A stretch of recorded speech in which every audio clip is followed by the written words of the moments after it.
Jay, that's strangely close to Daniel Jones from the Giants. Daniel, is that you?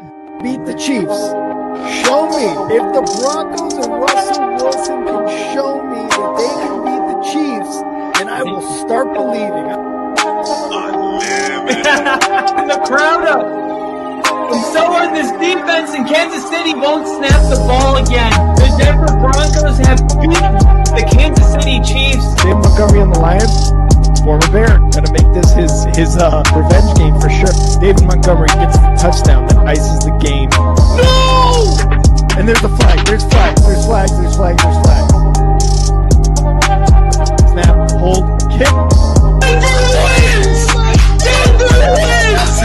Let's go! They open. No! What happened?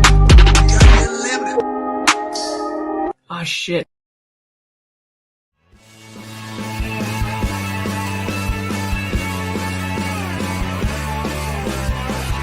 America is football. Football is America. Football is America. And if you don't like it, you can kiss your candy ass. For the moment in time, I don't give a damn. Oh my god. You loved it. 30 to 27. Oh! Chiefs win. Chiefs No! win 30 to 20.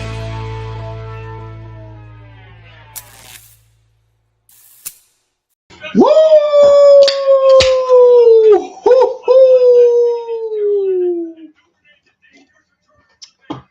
It is playoff football, baby. It is playoff football, baby. Bears, Rams, about to get this going. We got Daniel Barry in the chat. Lil E, I'm feeling good about the Bears' chances. Gonna hop in the shower while I listen to it. Absolutely, Lil E. We'll be here for when you get back.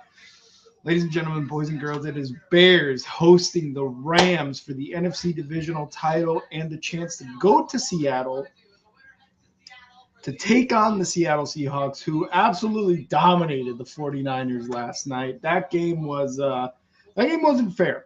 That game wasn't fair to the 49ers. The Seahawks team is legitimate. We got Nick in the chat. What's up, Rick? Broncos Bears Super Bowl is still on. It is still on. It's unfortunate about Bo, but hey, we're still at Mile High. We're still in Denver.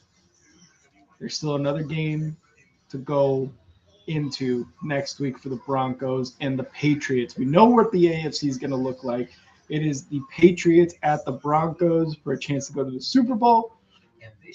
And tonight, we'll decide who will go to Seattle over here in Washington and take on the Seattle Seahawks in the NFC Championship. It is it's a cold one in Chicago. There's snow coming down. There's cold weather. There's Bears fans out there. They were practicing in the Rams were practicing in high AC controlled temperature room, whatever it was in their facility. They cranked that AC up, but there's nothing you can do about that Bear weather in Chicago. Lil E, one last thing before having the shower. Brother Kyle wants to know, what's your reason for wanting Seattle? I don't know what that means. Seattle already won, so there's no wanting Seattle. Seattle already won. He's crazy. Mr. Chino Loco, what up, Chino? So it is going to be a crazy game so far with the weather. Bears fan, Ben Johnson, Caleb Williams. It's going to be a game, guys. Obviously, again, we just saw the Texans lose the divisional round for the 10th year in a row, or something like that. It's probably the 3rd year in a row in the divisional round. CJ Stroud didn't look great. The Texans defense did all it could, but the Patriots, and Drake May just coming out on top of that game. They kind of hit the nail in the coffin with that touchdown to Booty, however you pronounce his name. But they're going to be going to Denver. To to take on the Broncos. If the Bears lose, the only non-rematch Super Bowl is Rams-Broncos. Oh, so Seattle, New England. New England Rams. That was a Super Bowl with Goff, huh? That was like that 12-6 Super Bowl that everyone hated. God, I do remember that. Brother Cassidy, you were cheering for Seattle, and we were just curious on the reason you do so. Me and Brother Ginger said because you can go watch the NFC Championship game in the stadium. I mean, that would be sick. It would be sick, but I don't know. That Seattle team is really good. I think I just wanted Seattle to win because a lot of my friends are a lot of my buddies over here are Seattle Seahawks fans. I went to go watch it with one of my buddies last night, and that was just a domination. So a lot of them are fans of the Seattle Seahawks. And it's always nice to kind of be for that team of the city or the state that you live in to be good. You know what I mean? Like, it's always fun when the team is good, especially in football, especially in the sport you like. So it's not that I necessarily wanted Seattle. I would have rather hosted the Bears host the NFC Championship and the 49ers to win. But regardless of what I wanted, the Seahawks absolutely dominated the 49ers. They killed them. It wasn't even fair. So it's not that I wanted Seattle. I was rooting for Seattle because I like them. I'm in Washington, so it's nice to, like I said before, it's nice for the team to be good. But I didn't necessarily want Seattle because they put on a show last night. An ultra good luck to those Bears. E-Dub. Thank you. They played twice, actually. Brady's first was against the Rams. Oh, that's right. Back when they were in St. Louis. His last was the Pat was also the Rams. Yep, that is correct. Yeah, because he won that 12-6 whatever game.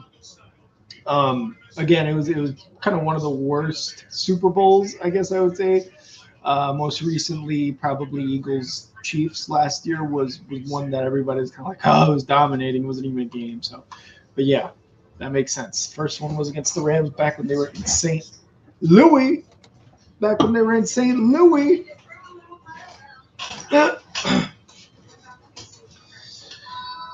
Nick said, I want the Bears because that's the only remaining NFC defense I think Stidham can beat. Yeah, how do you feel about that, Nick? I know I texted Kyle about it last night. He went live for the Seattle Seahawks and Niners game for a little bit. And I think the news broke around that time. So how you feeling, Nick? It's unfortunate that Bo broke his ankle. Because that's your guy. You know, all season into the first game, second playoff game of his career, and the second to last play that happens, and he was limping a few times right around that last play or last drive. So it's unfortunate, but you know, Broncos can still do it. So then Brother Kyle was correct. He said he was surprised he didn't want to host it, but no, it totally makes sense. Yeah, exactly. Yeah. I would much rather host it, but it's going to be tough to go up against the Niners, especially with that one game that the Bears had that it was just a shootout. On the AFC conference, Stidham was like the 27th best quarterback in the NFL. In my opinion, we can work with, but I can't honestly say I expect to win. Kyle is much more optimistic. I understand the Stidham, and it sucks because you want your guy Bo. You want the guy who got you there to be the quarterback for the Broncos. I understand if maybe expectations are a little bit lower with Stidham, but one of the things I know people talk about, Kyle probably talks about it, all sorts of stuff, but you know, the system that Sean's got is quarterback friendly. So, and there's a reason why Sean keeps bringing Stidham back to the Broncos is because he thinks he's, you know, a good backup quarterback that can continue to work that system. So I understand that maybe, Nick, you might not be too optimistic and you might have your doubts, but hey, you know, football's football. Stidham's on the roster for a reason, and all you can do is hope for a really good game that you guys come out on top. But I totally understand what you're saying, Nick. I do think Stidham right now is better than a few starting quarterbacks today. I couldn't agree more. I could not agree more. There's probably a few. Geno Smith comes to mind immediately. But yeah, I totally get what you're saying. Like, honestly, I'd take him over the Dolphins. Raiders, Browns, or Titans quarterback room today, although Cam had potential. Yeah, Cam definitely had potential. Let's go. Jim Cornelison hitting with the national anthem. And this is one of the really cool traditions. I think it was first at a Blackhawks game, although I can't be sure. But there was a time, and I forget, again, exactly when this happened, but there was news that broke out during a national anthem at a Chicago Blackhawks hockey game. And I don't remember exactly which news it was, but it had to do with a conflict that the U.S. had overseas where, the bad guy lost. And the news broke in the middle of that national anthem, and people just cheered throughout the entire national anthem. And that's just something that has kept going, that has kind of been tradition in a sense at a Chicago Blackhawks game with this guy, Jim Cornelison, singing. And that's why you see everybody cheering instead of being quiet. It's just one of those things that is it's just something we do in Chicago. But, ladies and gentlemen, boys and girls, my partner in crime, all sorts of crime, violent, insurance, nonviolent, for legal reasons. I am kidding. But my partner in crime in the podcast game, my boy, a fan of the team who is going to be hosting the AFC Championship game, the biggest penis that I or any of you have ever seen in your life, in this world. Walruses, whales, all these types of mammals are jealous of. Ladies and gentlemen, the biggest Denver Broncos fan. The biggest Denver Broncos fan, period, in the world. Ladies and gentlemen, my boy, Kyle. Yes. Welcome, baby boy. It's game time. It's game time, baby. It's game time. They're folding up the flag. They're talking to these two chicks on NBC about the game. Melissa Stark. Oh, real quick. Yeah. I think your computer mic is on instead of your microphone. Oh, okay. Sweet. Thanks for telling me that. Now I can fix that. I'm going to do that and figure that out.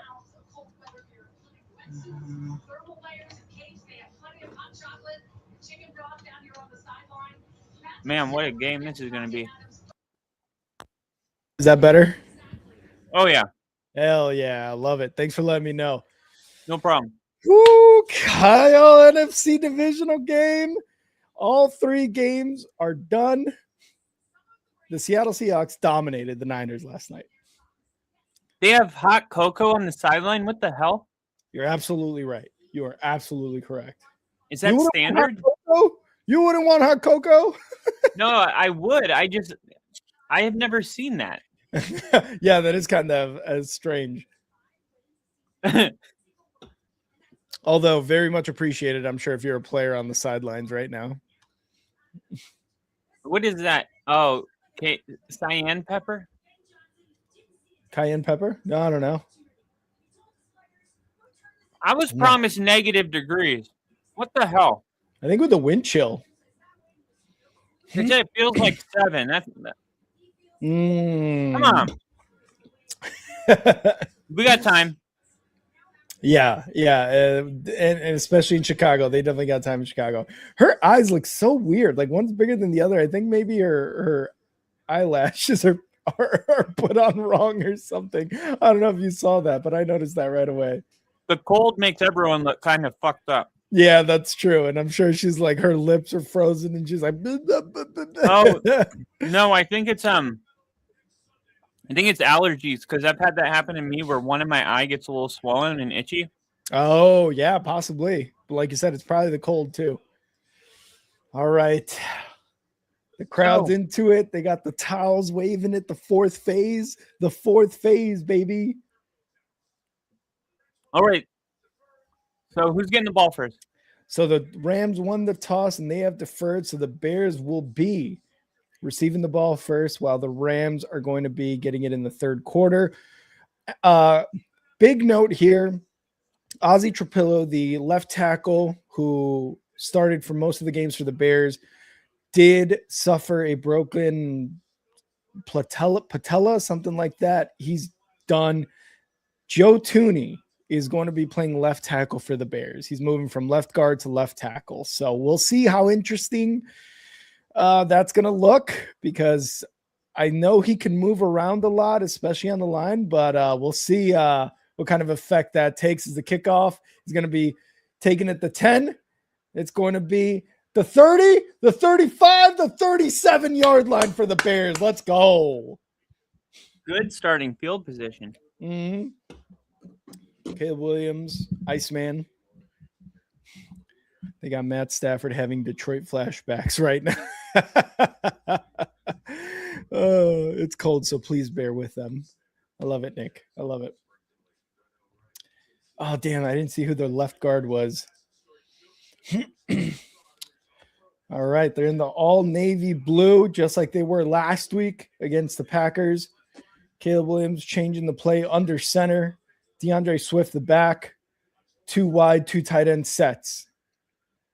Motions Loveland to the left side. Takes a snap. It's going to be a fake toss to the left side, and he's going to pass it, and he's going to get it to DJ Moore, who's already in Rams territory at the 30, at the 27, 28-yard line, baby. That's how you start. That's how you start. Let's go.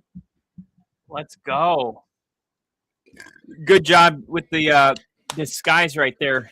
Mm-hmm. Big fake, and then a good block downfield. Yep. And that is Cole Kmet with one of the blocks there. I don't know. It may have been Roma Dunze also with another block downfield. Caleb is going to hand it off. DeAndre Swift up the middle, runs over a Ram. Oh, the ball's gone. No. They're saying he might be down. We'll see what the refs say here. Second down. Woo. Oh, shoot. Yeah, elbow's down. The ball was a little loose as the elbow came down, so we'll see. Yeah, I think he's down. Oh, my God, that was scary. Oh, that would have been bad. Fakes a handoff. Caleb throws it. Left side. Incomplete. And Roma Dunze, I thought he had that, and it just kind of slipped right through his shoulder pad on his right side. It was close. 3rd and 5 coming up, it looks like. Damn, I thought that was going to get caught the way Rome kind of reacted to it. Oh, right through his hands, Rome. Come on. And that was a rough one. I can understand that. That was a rough one. Caleb shotgun. Yeah. Snap. Oh. Hands it off. DeAndre is going to be short, and this is where you got to get the points, get the field goal, I think. I know I said get 7 points on your first drive, but they should have gotten 7 points, and it looks like Ben Johnson's going for it. Here we go, 4th and 3 coming up. Weird. Yeah, I mean, he knew he was going for it on 4th if he ran it on 3rd. Yeah, that's true. Caleb, shotgun, empty backfield, trips left, 3rd and Loveland. Here we go. Looking, throws it, and intercepted.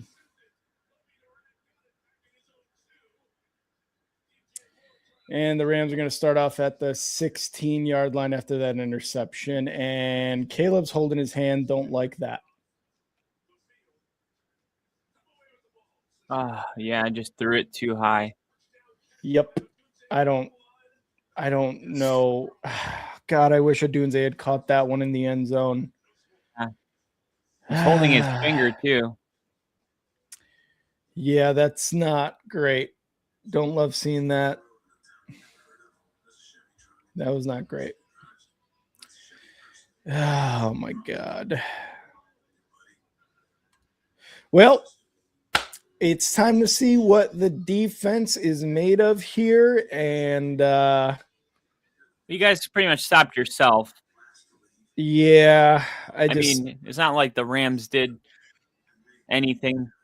You had the drop touchdown. That should have been caught. Mm-hmm. And I don't know. He's trying to catch it with his body instead of just his hands. Catching with his hands. Yep. That's like, fundamentals. And then if he catches that, it's a touchdown.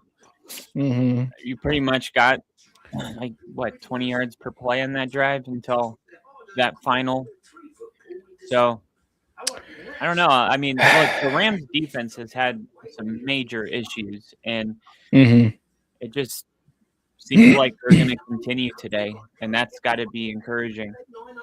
Yeah, that is one of the good things. Like in those couple plays before that fourth down interception, I mean, Caleb was, throwing the ball. The play calls were creative, and I understand I understand what Ben Johnson was trying to do with running it with Swift there on 3rd and 5. This is kind of like the part where it's like 3rd and 5. It's everybody calls it 3rd and Colston because it's like Colston Loveland is like your guy, your for sure wide receiver that you hit on those 3rd downs. But again, I understand what he's trying to do. He's trying to, confuse the defense with like, okay, well, 3rd and 5, they're going to throw it here. Nope, we're going to get it off to DeAndre Swift. And, they bite and, they play zone or they're playing man or something like that where the line can actually get a big hole open for DeAndre Swift. That's a first down, So I understand what Ben's trying to do there. I wish we would have gone for the points there. But I get it. Oh man, that just that sucks. Well, Ben Johnson has been he's been salvaged this week from having to answer really tough questions about the first half in Green Bay. So yeah. Oh man, and yeah, he got hit right in the face and his finger as he threw the throwing motion there with Caleb, hit the defender's hand. Stafford back to pass, looking incomplete, overthrew his wide receiver. I think that was Puka Nacua there on the catch or on the missed throw.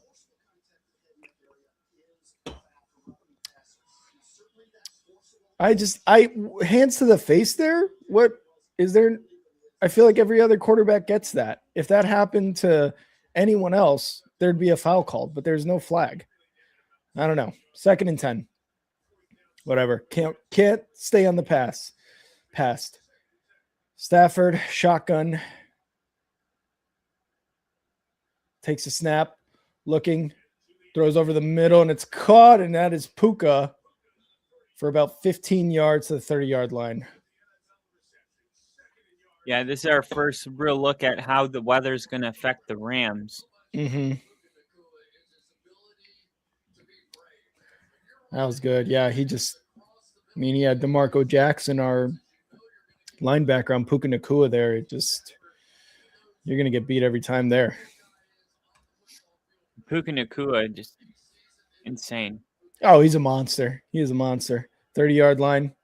Stafford under center, takes a snap, fakes the handoff. Looking, and incomplete pass to, I believe that's Kyron Williams, number 23.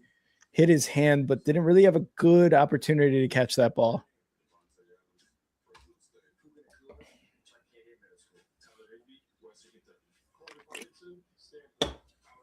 Oh, man. Come on. Coleman Shelton, center for the Rams, was on the Bears last year. Sucked for us, but man, he is doing really well for the Rams. 2nd and 10. I hate when that happens. I know, me too. Takes a snap. Stafford looking, throws, quick throw, and it's going to be caught.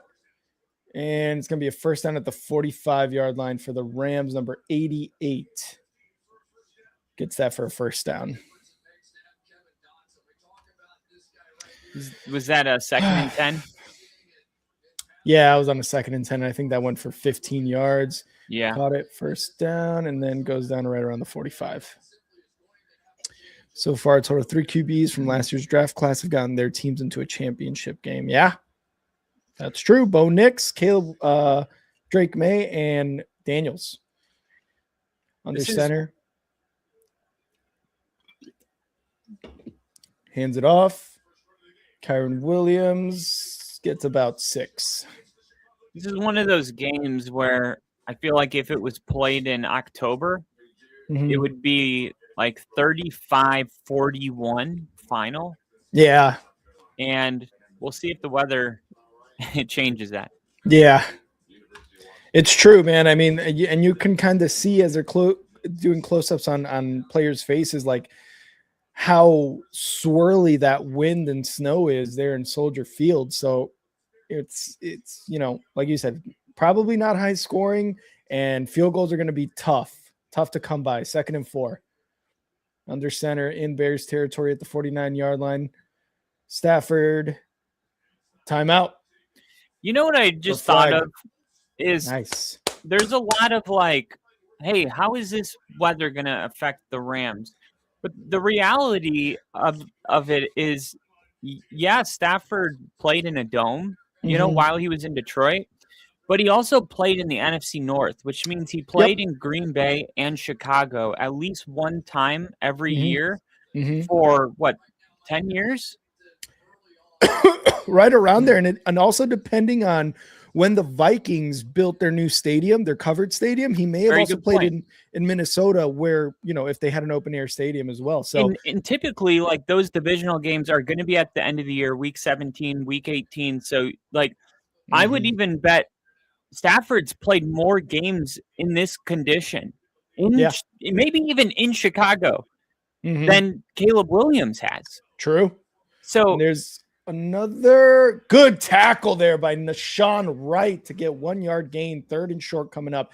You're totally right. And that was one thing that I was also thinking of. I was like, he was in the NFC North. He played in Chicago in September, November, December, January. He's played in all sorts of weather against the Bears and the Packers. So he's experienced this, but I will say it's been a while since he has done this. And maybe that also has something to do with it. Yeah, could make a difference. 3rd and 3, shotgun for Stafford. They're giving these wide receivers a lot of room to work with here. Snap, Stafford looking, quick throw, and that's what I was afraid of. Too much room for that first down. Yeah, I mean, it makes a big difference when it's like Aaron Rodgers in Lambeau, and it's like, well, he's been doing this for 15 years now. Yeah. And when you have a young team, for a lot of these guys, this might be the worst game they've ever played in career. Yeah. And we've seen what happens when, obviously Stafford has the experience, but we've seen when you don't with Tua. That's just not good. Even Manning, yeah. Stafford under center takes a snap, going to hand it off. It's Williams to the right side, and he's going to get through for about 8 yards. Just nothing that the Bears defense can do to stop this running game so far. I think it's been 6 yards, 8 yards. They got to stop it early, man. Williams is really one of the better running backs in the league for sure. Yeah, it was interesting because like towards week 14 and on, you were seeing Blake Corum getting about 40% of the carries instead of the 80-20, and they gave him a lot more of a workload. Oh, wide open, zero pressure, and Nashawn Wright just getting bullied by the lead blocker. I think that was Adams. Oh my God! Even when the Bears sent pressure, I think they sent 6 guys or 7 guys there. They brought a lot. 1, 2, 3, 4, 5, 6. Yeah, and just nothing. They were close again to him, but I mean, the lane opened up for the wide receiver. Sweat almost got there. Quick read. 1st and 10 inside the red zone at the 16-yard line. Shotgun Stafford, and that's going to be a flag, no? What the hell is that? I feel like that was a false start on the right side. I'm about to tell you. That was weird. On the right side? Yeah. Yeah. Was that like... But I mean, he was in motion. Is that part of the deal? I was going to say, I think maybe that's what confused me. I thought but he acted like he fucked up. That's why it was weird. Yeah. I don't know about that. Because he like paused kind of like, oop, my bad. And then the play snapped. 2nd and 10 shotgun for Stafford. 5 to snap. Snap. looking. Almost got to Stafford there. Gets it to Kyron to get to about the 10. So it's going to be another 3rd and 3, 3rd and 4 coming up for the Rams here. Yeah, I thought the right tackle, or like you were saying, the guy in motion, the tight end, was clearly started moving before the ball was snapped, but we'll see. It looked like the Bears edge rusher jumped early on the second play. Sweat. The second down. Was that Sweat on the top of the screen? Yeah, I believe so. Generally, he is on the left side of the defensive line. Yeah, so he either timed it perfect or it was a little early. God, bro. It's hard to call stuff when it's this cold, man. Yeah. It's hard to see clearly. And a first down, 1st and goal for the Rams here on that dump off pass to Kyron Williams. Come on, man. It said 3rd and 10 on the graphic, even though it was 3rd and 4. What's been up with the graphics lately? Like, what the hell happened? The one yesterday with the Bills, we were like, is this a 3rd and short or is this a 1st and goal? What is this? 1st and goal. Rams under center. Stafford tucks it back. Looking. Throwing out of bounds. Ooh. Sounded like it was a long play. I was like, yeah. 2nd and goal. I don't know what I would prefer there, because we had one of either a safety or a cornerback, defensive back, hurrying Stafford there as he was rolling right and just trying to make a decision. And he pump faked and the guy jumped. And I'm just like, just go for the sack, man. Just go for it. Stafford under center. 2nd and goal. Motions to the right side. Puka takes a snap, hands it off, and it's Kyron Williams. Touchdown. Yep. 14 plays, and they took 6.5 minutes off the clock. Yep, that's what happens. That should not have been a touchdown. No, it shouldn't have. And there's no reason for that play to result in anything more than a gain of 1. Yeah, and I think that was Jackson who missed the tackle. Yeah, Jackson missed the tackle there. Just completely missed it. Here's the extra point. Snap, hold, kick is good, and the Rams go up 7-0 on their first drive of the game after the interception. Still early. The only thing that sucks is that the Bears started with the ball. Mm-hmm. But you guys get a ton of turnovers. And the last turnover, I mean, it doesn't really affect the game because it was like, on paper, it looks like, oh, they gave them an extra possession, but you guys were going for it on 4th anyway. So if that would have fallen incomplete, it would have been a turnover regardless. Yeah, I just wish it was more of like field goal. Yeah, either a field goal or a long field goal. You know, something talk about 45 plus. You gotta at least gauge where your guy's at. Like, yeah, you know, he makes it. You get his confidence going. Because the only thing is, like, Sean does this all the time, where I feel like he doesn't let Lutz kick enough. Like if it's like 58, he'll punt. And if it's like too close, he'll go. And it doesn't help, get their confidence up when, game comes down to a 50-yard field goal. You want to know, like, this isn't his first kick of the game. Yeah. What's been, does he just not like getting 3, or is it like I'm not, I don't know. I really don't know, because I think he's and is a good thing. I think he's very confident in his offense, and I think he's very confident in his play calling, which as a fan, you should really like that your head coach play callers like that. But also, this is going to be a tough game because of the weather, and you don't want to make the mistake of going for it on 4th, not getting it, and not having any points to show for it. You know what I mean? And, in this case, it was an interception, but it would have been a turnover regardless. I don't know why he doesn't want to take the points. Again, it's just probably a confidence thing that he likes his offense. But if you're going to run it on 3rd down, you have to have a play that is like 100% going to work because that just wasn't it there, Yeah, he should be assuming that whoever wins this game is going to kick 7 field goals. Exactly. Yeah. And we've seen it before, specifically in the last game against Green Bay, where he kicked those 3 field goals. He opted for that. And the Bears scored however many touchdowns to beat Green Bay after that, 3 touchdowns. And those field goals were the ones that came in handy. You don't get any points there. You go for it on 4th down or whatever the situation may be. We're probably not even playing this game right now. So yeah, it's for sure. You got to go with the field goals too. You got to get some points. And caught the ball in the end zone.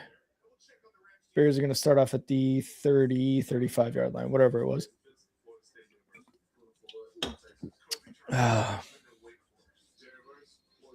Man, Jared Verse is a freaking monster, dude. Good opportunity here for Caleb Williams and the Bears to respond and not stop themselves.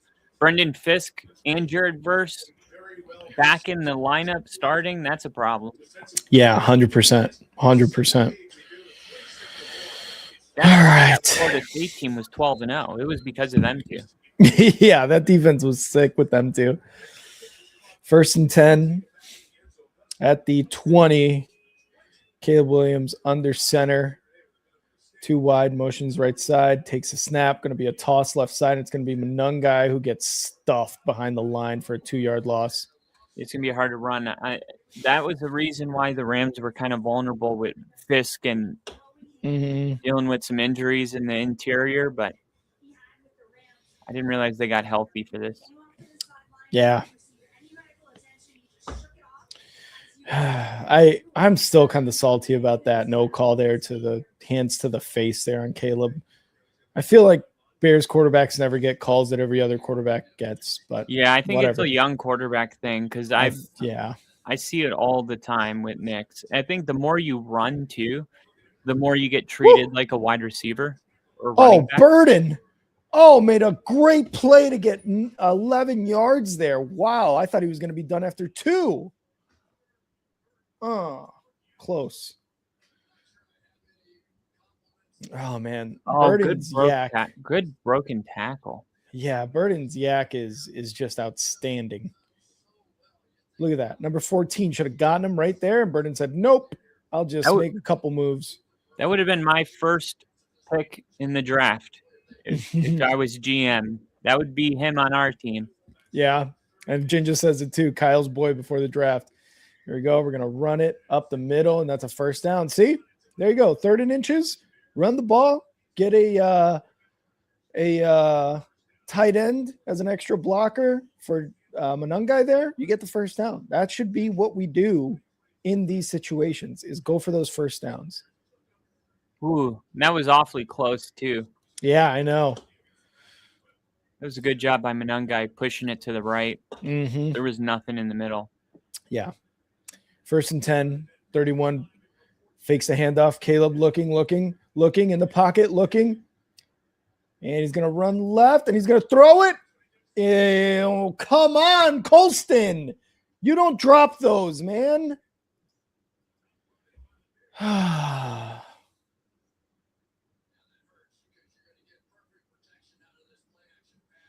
Yeah. That was perfect protection. You have all day. You have all freaking day. That's a good start for the offensive line. It really is. I will say that's these first few offensive plays have been a really good start for the line here. 2nd and 10. Caleb shotgun. Snap. Looking. Throws. Caught.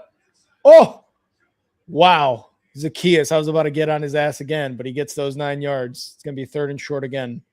Can't afford to drop those 2nd and 10 1st downs, though. No. He catches that the first time, that's a 1st down.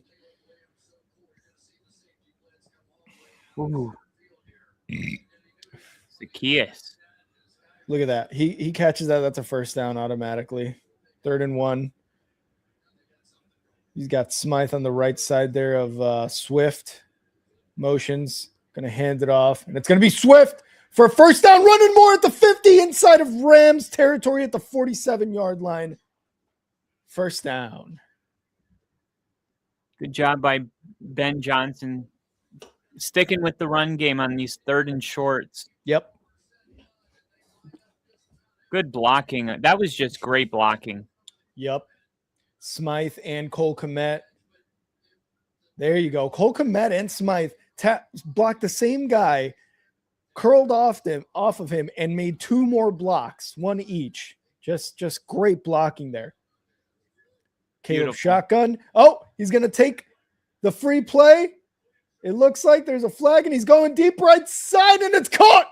Colston Loveland, baby. Let's go at the 24-yard line. That is going to be an offside, and they're going to decline that for that big first down play. First and Loveland. Let's go. And this play doesn't even happen if Monungai doesn't pick up that guy that jumped off sides. 100%. 100%. And Caleb moving to his right outside the pocket is just dangerous. Couldn't agree more, Ginger. That Kobe ISO celebration for a first down is a good one. Little curl route, too, it looked like for Loveland. Under center, Caleb, 1st and 10 at the 24-yard line. 2 backs, 1 wide receiver. Takes a snap, going to hand it off. It's going to be Monungai. Big run, runs over a Ram, gets inside the 10. Let's go. First down. Let's go, baby. Good freaking run there. That's a hard finish. Oh, yeah. I'm hard and finished. That's a good run. That's an empowering run. Boom! Get out of my way, number 1, whoever the hell you are. Under center, Caleb, 1st and goal. Motions Colson to the right side, takes the snap, going to hand it off. Monungai up the middle again, and he gets about a yard or 2, and he's still moving his feet. Big hit there, but he gets positive yardage there. That's all you can ask for.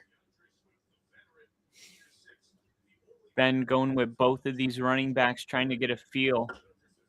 Who's feeling it more? Yeah. Right now, Monungai's got the big runs there. But DeAndre Swift had a couple big runs in those the beginning of this drive as well as that last offensive series. 2nd and goal. Caleb under center. Takes this motions. Cole Kmet takes a snap, hands it off. Monungai up the middle, and he gets to about the 3 or 2 yard line. Nice run there. 3rd and goal, about 2.5 to go. Oh, man. Under a minute to go in this first quarter. Bears trying to tie it up at 7.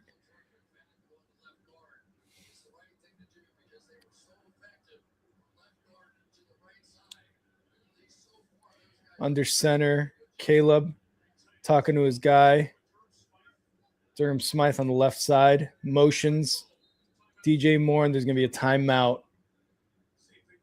Bears, I believe, timeout. Yep, first timeout for the Bears there. I don't know if maybe there was some confusion of the play or what. It's a good one. It's 3rd and goal. You don't want to be in a situation where he's got to make another 4th down decision. Mm-hmm. You want to tie this ball game, Mm-hmm. go into the second quarter feeling good. Mm-hmm. If you don't love the play, call the timeout. It's the first half. Yeah. At least you're not calling a timeout because your team can't get set or you don't know what the play is. That's is what true. They're for. In the first half, this is exactly what they're for. Caleb Williams, 4 for 7 for 77 yards. 4-7. Hoo-yah. 3rd and goal. Caleb under center. Making adjustments.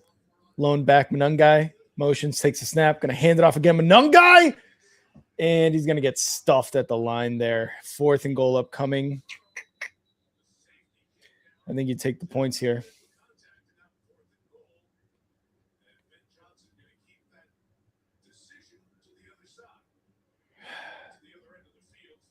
They're going for it?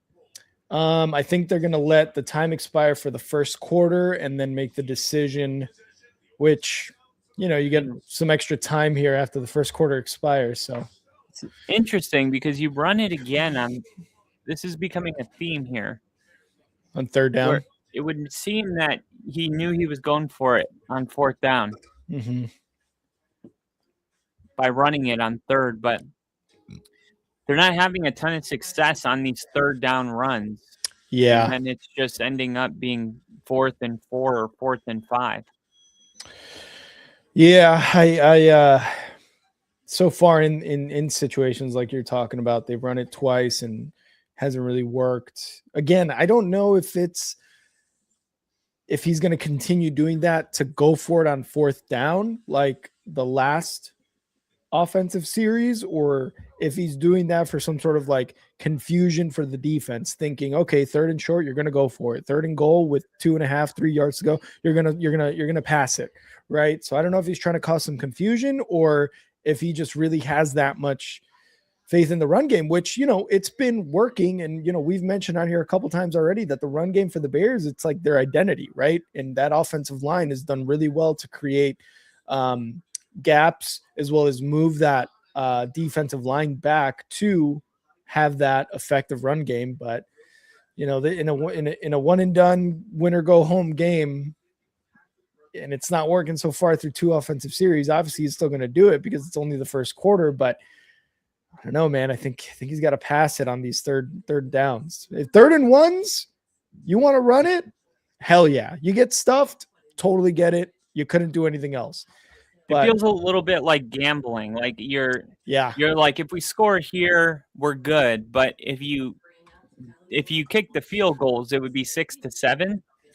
But you're like, well, we can't go back. All we can do is hope we score here. And it's like, well, at some point you got to take the field goals. And it's just like gambling.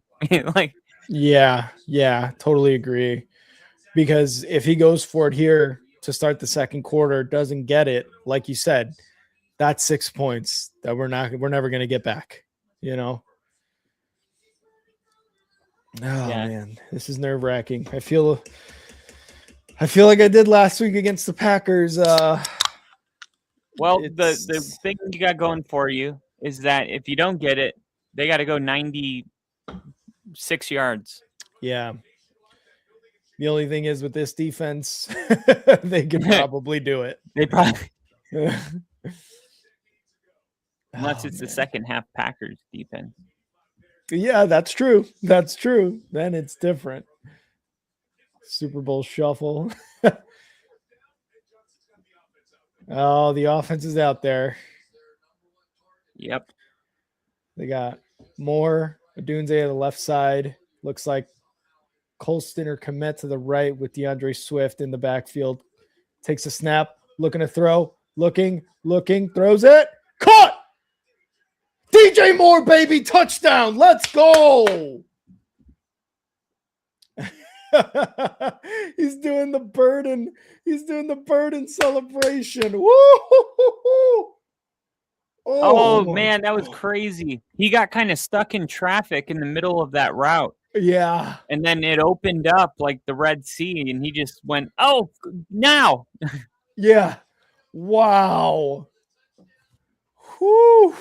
That was a crazy throw, and props to DJ there for getting a hold of that, because there was a guy in his face slapping at the ball as soon as he caught it. And the extra point is good. Bears tie it up, baby. Bears tie it up. Let's go. That was a good job holding on to that ball too. Mm-hmm. He had a guy in his face with a hand on the ball, ready to swat it out, and DJ Moore just kept his focus and scored a touchdown, baby. Let's go. This is one thing. I don't know if you knew this, Kyle. Maybe I had mentioned it on a stream or not. This was DJ Moore's first winning season since high school. Yes, I actually learned that on Good Morning Football. Yeah. He did like an interview with them, uh-huh. and they like brought it up, and it almost seemed like he was like uncomfortable with it. Like, yeah. Like, okay, I guess we'll talk about it if we have to. Uh-huh. But yeah, I thought that was crazy because like Mm-hmm. usually if you have like one of these top guys, they definitely won in high school Mm-hmm. and then they went to a good college Mm-hmm. and usually did some winning, but Yeah, something, right? Yeah. And I forget where he went to college. it had to have been a bad school. Yep, University of Maryland. Yeah, Yeah, not good. Not where people go to win national championships. I'll tell you that. Definitely not. Here's the kickoff, and it's going to go into the end zone and a touchback. I believe if it actually lands in the end zone, the Rams start off at the 30 or 35. But if you catch it inside between the goal line and the 20, and yeah, then it's 35. That's a 35. Okay. But if you catch it, the Bears caught it between the goal line and the 20, and as he was catching it, he was pedaling back and then kneeled it. The Bears started off at the 20. So depends where the ball is landing on a fair catch will depend on where you get it. So the 35 is where the Rams will start here. But that wasn't a fair catch. That was just kicked out of the back of the end zone. Correct. Rams on their center. Stafford fakes the handoff, looking to pass. A little bit of pressure. Throws. Oh, almost intercepted. Byard almost came up with the INT. Oof. And yeah, so that's what I was saying too. Like, so the Bears on the last kickoff from the Rams, I think it was Duvernay, caught it at around the 1 or the 2, but he was backpedaling, caught it, backpedaled into the end zone and kneeled it. But because the ball was technically going to land in the landing zone. The landing zone, thank you. They started off at the 20, but because this ball landed in the end zone, the Rams started at the 35. Gotcha. Yep. Here we go. 2nd and 10. Stafford shotgun, making some adjustments. Bears showing some pressure. Takes a snap, quick throw, and it's going to go for about 6 or 7 yards. Brisker on the tackle there for the Bears. Stafford's doing a good job maneuvering around the pocket for his age. I'll say that. Yeah, and again, for this weather, I mean, it's snowing. Soldier Field grass, not really known to be a good field to play on. So not slipping, not sliding. 3rd and 4 in the shotgun, trips left, making adjustments at the line. Bears looking to add some pressure here. Motions on the left side. Stafford takes a snap, looking, pressure right away. Incomplete. Yes. Good job, baby. Good job. 4th and 4. Punt units coming out. Wind looks like it's picking up, don't it? Yeah, it does. Fucking yeah. You saw the movie Forrest Gump, right? Oh yeah. You remember when he's describing the weather in Vietnam and he's like, you got big fat rain and then you got sideways rain. That's what it looks like right now with the snow. Yeah, that's so true. And I think Stafford, I think all the way back to Detroit where he like played that rest of that game with a broken rib. Mm-hmm. It was like we knew that he's a tough dude. Like I from the beginning of this game, I felt fine with Stafford. Like I felt like he was going to be able to come out here and play a decent game, but everybody else was in question. The Puka Nakuas, the like in terms of playoff football, or what do you mean? Like playing in this weather. Oh, gotcha. Like Puka Nakua, I think their only away playoff games have been like in Detroit's dome. Interesting. I didn't know that. Yeah, because I was gonna say maybe like Seattle, but we've both lived in Washington, and it does not get anywhere near as cold as it would in the Midwest or even the East Coast. No. So, yeah. Well, I'm talking about just the playoffs.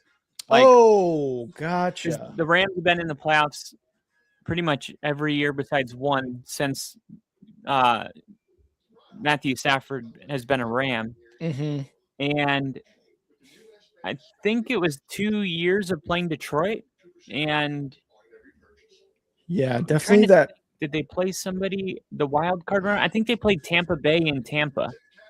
That sounds no. That was And then they beat Tampa and then Wasn't had to that the go to the Eagles? Rams 2 years ago. Oh, okay. Yeah, because I think Puka has been with LA for this is his third year, I believe, because he was injured for most of last year. And then his rookie season was outstanding. Yeah, 2022, Mm-hmm. 30-27 against the Bucks. Oh, okay. In the wild card or divisional? Divisional. Divisional. Okay. And Yeah, that was because then in Tampa. and then they went on to Played Detroit, right? so they lost to Tampa in the divisional or they beat Tampa? They beat them. So then who did they take on in the conference championship? It had to have been the Eagles. The Rams beat the 49ers 20-17. Oh, you're talking 2022, right? Yeah, and then Yeah, okay, gotcha. 2023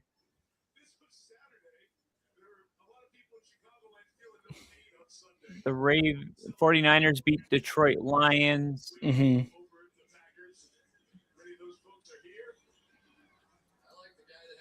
Here we go. 1st and 10 for the Bears at around the 20-yard line. Got to go 80 yards for a score here. Caleb under center. Takes a snap. Fakes the handoff. Quick throw. Right side. And it's going to be DJ Moore for no gain. He got tackled right away. That's probably a play you hope kind of DJ Moore makes a move. Maybe gets a tackle missed. But just nothing going there. Yeah. It seemed better on paper. Yeah. And I think that is probably a play better suited for your DeAndre Swifts, your Luther Burdens, something like that. 2nd and 10 in the shotgun. Caleb, 3 wide, 1 running back, 1 tight end. Motions left side, takes a snap, looking in the pocket, throws over the middle, incomplete, and that is Colston Loveland. Not a great pass, I will say, but Colston got his hands on it. You got to catch that. 3rd and 10. Yeah, and that first play was the same play that they ran on the first play of the game. They just threw it to a different target. Yeah, I think that was that wasn't the Burden one. Who was that? That was DJ Moore in the first play. They faked the pitch to the left, rolled out to the right. Yeah, this one just without the pitch, without the fake pitch there. 5 No, there's wide. a fake pitch. Oh, I must have not seen it. Quick throw to Colston Loveland, and that's going to go 6 yards. That's a good 1st down play. I don't know about a 3rd down play. Well, he's going for it. Yeah. There's Fisk. Pride of FSU right there. Gets off the line and immediately makes a tackle from behind. That's an athlete. On 3rd and 10. Yeah. Good 2nd down play. Mm-hmm. Yeah, that probably would have been a much better 2nd down play. And not just any 2nd down, but 2nd and 15 should make a manageable 3rd down. Yeah. Here's the punt. Gets to the 24 yard line. Not a bad punt. Considering especially in the weather. Yeah, and considering where the Bears were at too. So Rams will take it right around the 24 yard line on this next drive. Oh man, this it's been a bit of a frustrating game as a Bears fan, but for it to be 7-7 so far through this 2nd quarter, gotta say I'm not terribly disappointed. Considering there's been 1 punt on the Rams side, 1 punt on the Bears side. Man, I just really wish the Bears would have taken the points on that first drive. Yes, we do, Ginger. We need some Bo magic. We need some of that right now. Dude, that's insane about Bo. Obviously, it's very disappointing. And it's not I think it's not necessarily that, it's like a killer. Like it's not that there's no chance the Broncos win that game, but it's like it's your guy who was there the entire season, who led you to the number 1 seed and who led you to a win in overtime against the Bills. That's the thing that hurts the most. Yeah, and that's what I was saying about it. It was like I'm more just like heartbroken for Bo because it's like kind of like no matter what you do, it doesn't matter. Like if Denver wins their next 2 games, it's going to be like, well, anybody could have played quarterback in that system, That was one of the positives I will say is I've not only heard you and other Broncos fans say this, but people who know ball say that Sean Payton runs a very quarterback-friendly system, and I think Sean has been around long enough to know that if he does that in a situation like this, he can throw in a guy like Stidham, who he has re-signed twice already or multiple times, whatever it is, because he knows his system can be done by a quarterback who is in that system consistently there with him. So that's one of the positives that I think Broncos fans should be looking at. But I think Stidham's going to do a lot better than people think. Yeah. Like I still think we're going to win. Yeah, against the Patriots now too. I don't think we could have beaten Buffalo without Bo. But and Williams on the big stop there, back to the line of scrimmage on Kyron Williams. Sorry, go ahead, Kyle. But next week, I think is a much better matchup. Like I feel like we slayed the Dragon. Yeah, 100%. And you slayed the Dragon with being the number 1 seed and having that week of rest from the wild card round 2, which is always, I feel like, nerve-wracking for the number 1 seed team and fans. Yeah. And look, the remaining teams, if Bears win, it's going to be the 1, the 2, the 1, and the 2. Yeah. Stafford back to pass, looking. Oh, under pressure! And he gets it knocked down. And I believe that is an incomplete pass or a fumble recovery by the Rams. So we'll see what fumble recovery by the offense, and that's Sweat on the knockdown. I love it. Hell yeah. They're going to lose some yardage there too. What kind of fumble was that? It looked like a throw fumble. Kind of, yeah. I don't think he followed through though as the ball was hit. Stafford shotgun, takes a snap, looking to pass, throws. Oh my God. Right through the hands for a first down. Right through the hands of Brisker for a first down. God, Stafford still has an amazing arm. And I think that was Kyler Gordon, not Jaquan Brisker. Man, that was a throw. Yeah, dude. Perfect touch, everything. Under center, Stafford. Making some adjustments. Like Caleb's touchdown throw. Yeah. Pressure! Sack! Launch! Jaquan Brisker! Nom, nom, nom, nom, nom, nom, nom. Wow. It's funny because I'm a little delayed. I'm a play little. Wow. Yeah, you didn't even see him. Yeah, not until the very last half second did he kind of like tuck it back in to protect the ball. Wow. Big hit by Jaquan there. Man. 2nd and 17. Come on, boys. Come on, boys. Let's do something here. Let's get something here. Come on. Under center. Stafford going to hand it off. And there's going to be about a 5-yard gain there by Kyron Williams, it looks like. Hey, growing up in Wisconsin, like whenever the weather would be like this, I would just go outside and pretend I was in the NFL. Throw the ball around, be like, I'd be fine in this weather if I was an NFL player. I would be like, ready, just to see my breath. 3rd and 11. Snap. Going deep. Stafford right side. Almost intercepted by Brisker. And oh my God, intended for Puka. Brisker said, nope. 9 minutes left. 4th and 11. Wow, he was going deep. Oh my God, that was awesome. Jaquan Brisker's had a hell of a playoffs. Yeah, if I'm Stafford, honestly, if I'm any quarterback with Puka, I'm throwing that 100% of the time. And there's the punt.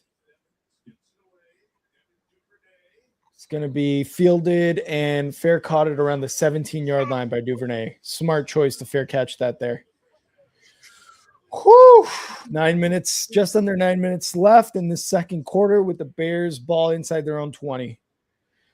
Oh, let's go, baby. Come on. We're making this a game. Let's go. Yeah. When both teams scored, I was thinking this is going to be when like the punts start happening. Yeah. Like the Bears went 3 and out, and then they kicked it to the Rams, and I figured it would go back and forth like this. Maybe one more field goal before half. Yeah, like you said, this is going to be a low-scoring game. I think you said that during predictions too, right? Like you said it was going to be kind of a low-scoring game. Yeah, but I also think it would have been a shootout if it was played in October. Yeah, I remember you said that earlier. Yeah. Oh, I was going back, and for the game of the Seahawks and Niners, my get off the bus guy was Rashid Shaheed. And what did he do on the first kickoff of the game? He returned it for a touchdown. And I was like, oh shit, there we go, baby. That was great. Dude, okay, so we need to settle something. Mm-hmm. Were you cheering for the Seahawks? Oh, yeah. Lil E actually asked that because he was mentioning the conversation you guys had. I was cheering for the Seahawks because I was at my buddy's house. And, I do like the Seahawks. I actually do like the Seahawks. I've liked them for a while, except when they play the Bears in the playoffs. But I think I've said this before, where it is awesome when the team in the state, city you live in is good. And while I would have loved to not only win this game against the Rams, but the Niners win and the Bears host the NFC Championship game, I would have loved for that to happen. But the Seahawks are just too good. And I'm not saying that I was rooting against them, but it would have been nice if they lost and the Bears end up winning this game. I was mostly rooting for them because of my buddies. Okay, because we were talking about it, and I was like, no, because I'm like a big, like, I support, that's why, like, Jacksonville has always been a team, that I've cheered for because I've gone to a bunch of their games. Mm-hmm. But if it comes down to like hosting the AFC Championship, yep, that's where my gratitude and support kind of stops right there. And I was thinking handoff. The Bears would have to play the Seahawks. And would that be like a game you would go to? My brother said if the Bears end up winning and the Seahawks end up hosting, that he was going to be looking at tickets. So we might be going to this game if it is indeed a Seahawks-Bears NFC Championship game, 2nd and 7. Because I'm going to the Broncos game. I fucking love that, dude. Caleb, quick throw, right side over the middle. Going to be caught by Smythe in a 3rd and short upcoming. Yeah, if the Bears were hosting and the Seahawks lost, I probably wouldn't go to the game. But if the Bears end up winning this game and Seattle's obviously hosting, my brother said, I'm going to look at tickets. I'm going to do it. So we'll see. Dude, I would. I mean, when are you going to get – I mean, look, I was just kidding. I can't go to the Broncos game, but – oh, damn it. I know, but the tickets are like $1,000 for one. True. 3rd and 2. One ticket in the top. Motions. Caleb takes a snap. Quick throw. Caught. First down. and that is going to be Loveland on that first down catch for about 9 to 10 yards. Man, I really was thinking you were going to go, and I was like, I love that for you. Let's go. But the tickets are ridiculous. But that's not why you were cheering for the Seahawks. No, I wasn't cheering for them to host it. I was just cheering it for my buddies. And again, I like the Seahawks, and I've liked them for a while, especially since we've been here. But if it came down to it where they lost to the 49ers, I would be very happy because then the Bears have the opportunity to host the game. You're just kind of living in the moment, letting it happen organically.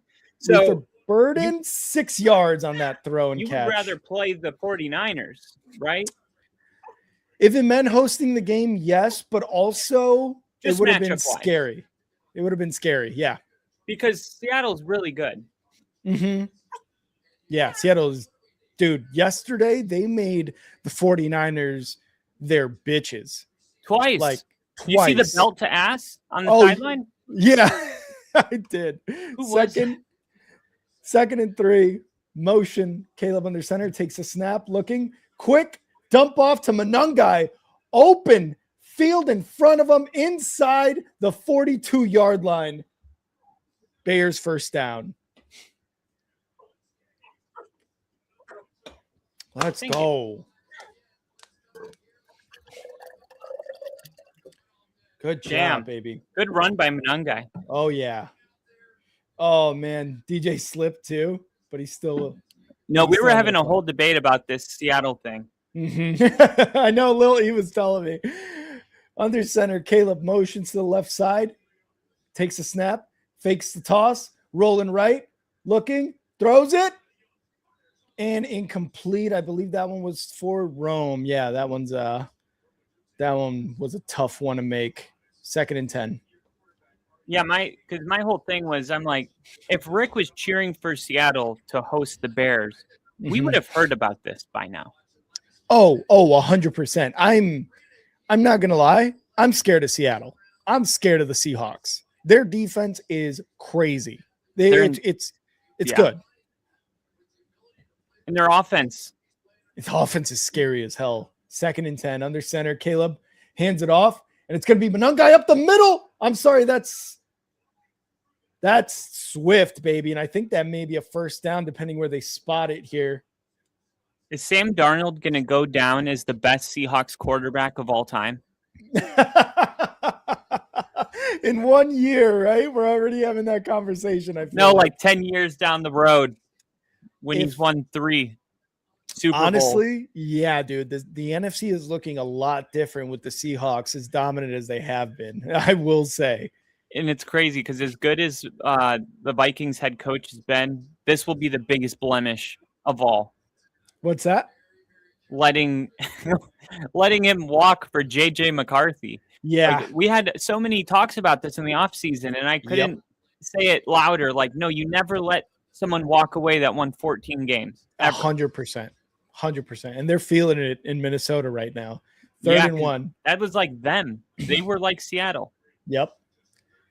Under center, Caleb looking at the pressure the Rams are going to bring here. Takes a snap, hands it off. And DeAndre Swift's not going to get it. He gets stuffed at the line. And see, I get that call. You ran it twice already, and it got you a first down. You didn't do anything cute, but I think Ben Johnson's going to go for it here on 4th. And this is when I would do that fake pitch and run Caleb. Oh, I said fake pitch to the left, run right with Caleb. Yeah. 4th and 1. Under center, Caleb. Rams looking like they're going to bring some pressure. Motions commit to the right side. Manungai the back takes a snap, hands it off. Manungai gets stuffed at the line. Turnover. Yeah.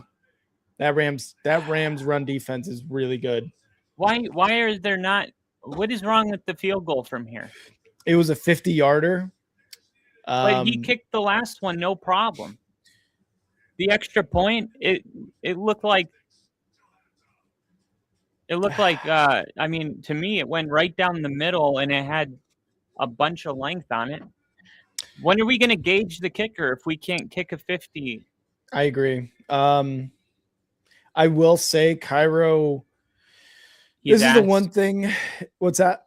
Is he asked? It's not that he's ass. It's just that when you look at 50+ field goals for Cairo, I think Bears fans throughout these last couple of years with him, he doesn't necessarily have the leg for that. And especially when the wind is the way it is, with the snow and the weather and all that, it's going to affect it very much. So I just don't know how confident Ben would be in a 50-yard field goal with him. But like you said, if you want the points and you're going to gauge, how Cairo's going to do this, which Cairo's been one of the better kickers at Soldier Field because he obviously knows everything that has to do with Soldier Field weather, you may as well have attempted the field goal there, even if it was a 50-yarder. Yeah. That was rough. I just my whole thing is like, if you're not gonna let him kick this field goal, how are you gonna know like where he stands? Yeah. I mean, what if the game was on the line right there? You really want him kicking his first field goal tonight? Yeah. Right there? At least if he misses it, and then you try a 40-yarder and he misses it. Now it's like, okay, we're going for it. And we all know why.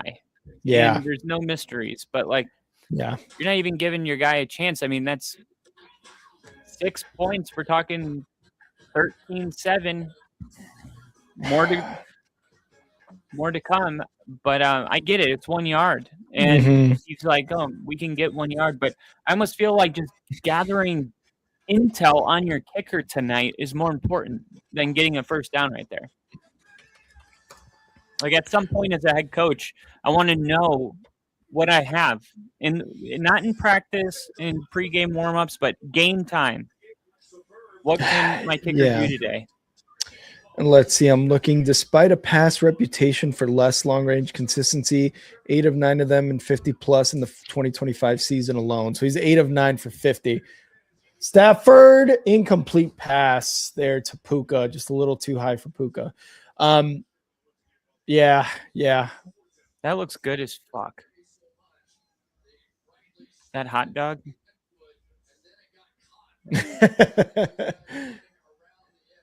Oh man, that was a Chicago dog? Yeah, probably. If you saw it on the screen, yeah, probably. They put tomatoes on it? Yep. Chopped tomatoes instead of ketchup. That's why you never put a ketchup on a Chicago dog. 2nd and 10. I don't put ketchup on my hot dog no matter what. Oh, incomplete pass. Batted there at the line, it seemed like. You know who puts ketchup on their hot dog? Babies. 4-year-olds. Chicagoans would appreciate you saying that. So I appreciate you saying that. Yeah, he tried a little flick of the wrist pass there, and it was not complete. 3rd and 10 upcoming for the Rams here. I got a lot of family in Chicago. Oh, really? Yeah, my uncle that's married to my Aunt Sissy. Oh, nice. One of them's a professor at a university in Chicago. Oh, that's sick, dude. 3rd and 10. Under center, Stafford. Motions. Left side takes a snap. Going to hand it off. Kyron Williams gets stuffed at the line. No good. Oh, that was 1st and 10 because of a penalty that they didn't show on the fucking TV. What are we doing? That's instead of showing 3rd and 10, how about you just show the penalty, dumbasses? Jeez. 2nd and 10 now. What are we doing? 2nd and 9. Snap. Stafford looking in the pocket, throwing deep left side, incomplete. Whew.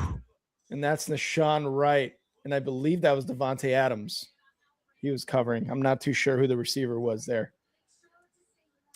Dude, like this entire playoffs, there's been like terrible graphic management. Like they're not showing penalties. They're not putting up the flag graphic. What are we doing here? 3rd and 9. How many playoff games has your kicker played in? Cairo is probably his second game. So this year is his first year.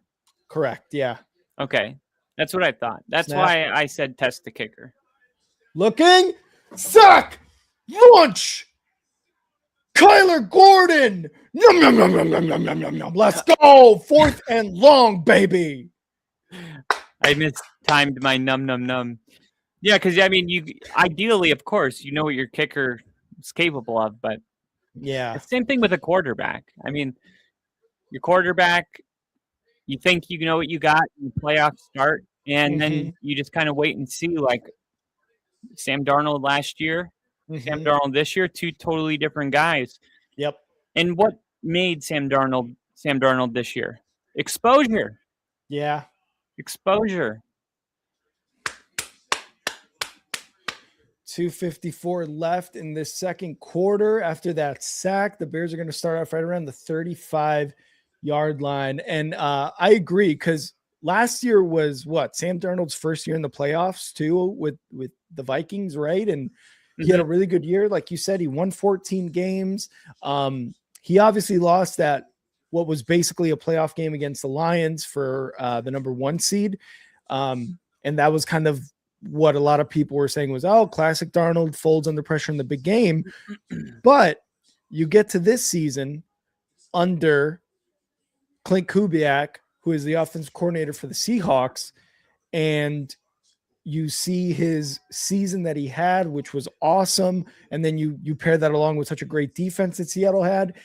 And then you get into the playoffs, and they not only get the number 1 seed in a bye, but they annihilate a division opponent. The third time they play that division opponent in one season, they annihilate the 49ers, and Sam Darnold looks like middle of the season with the Seahawks, middle of the season with the Vikings. Sam Darnold, he looks really good. And to your point, I think exposure in those certain situations in certain games, postseason wise, is great, because at least now you know Sam Darnold has not only played in a big game and failed, but he's played in a game and succeeded just outstandingly after you look at that game last night.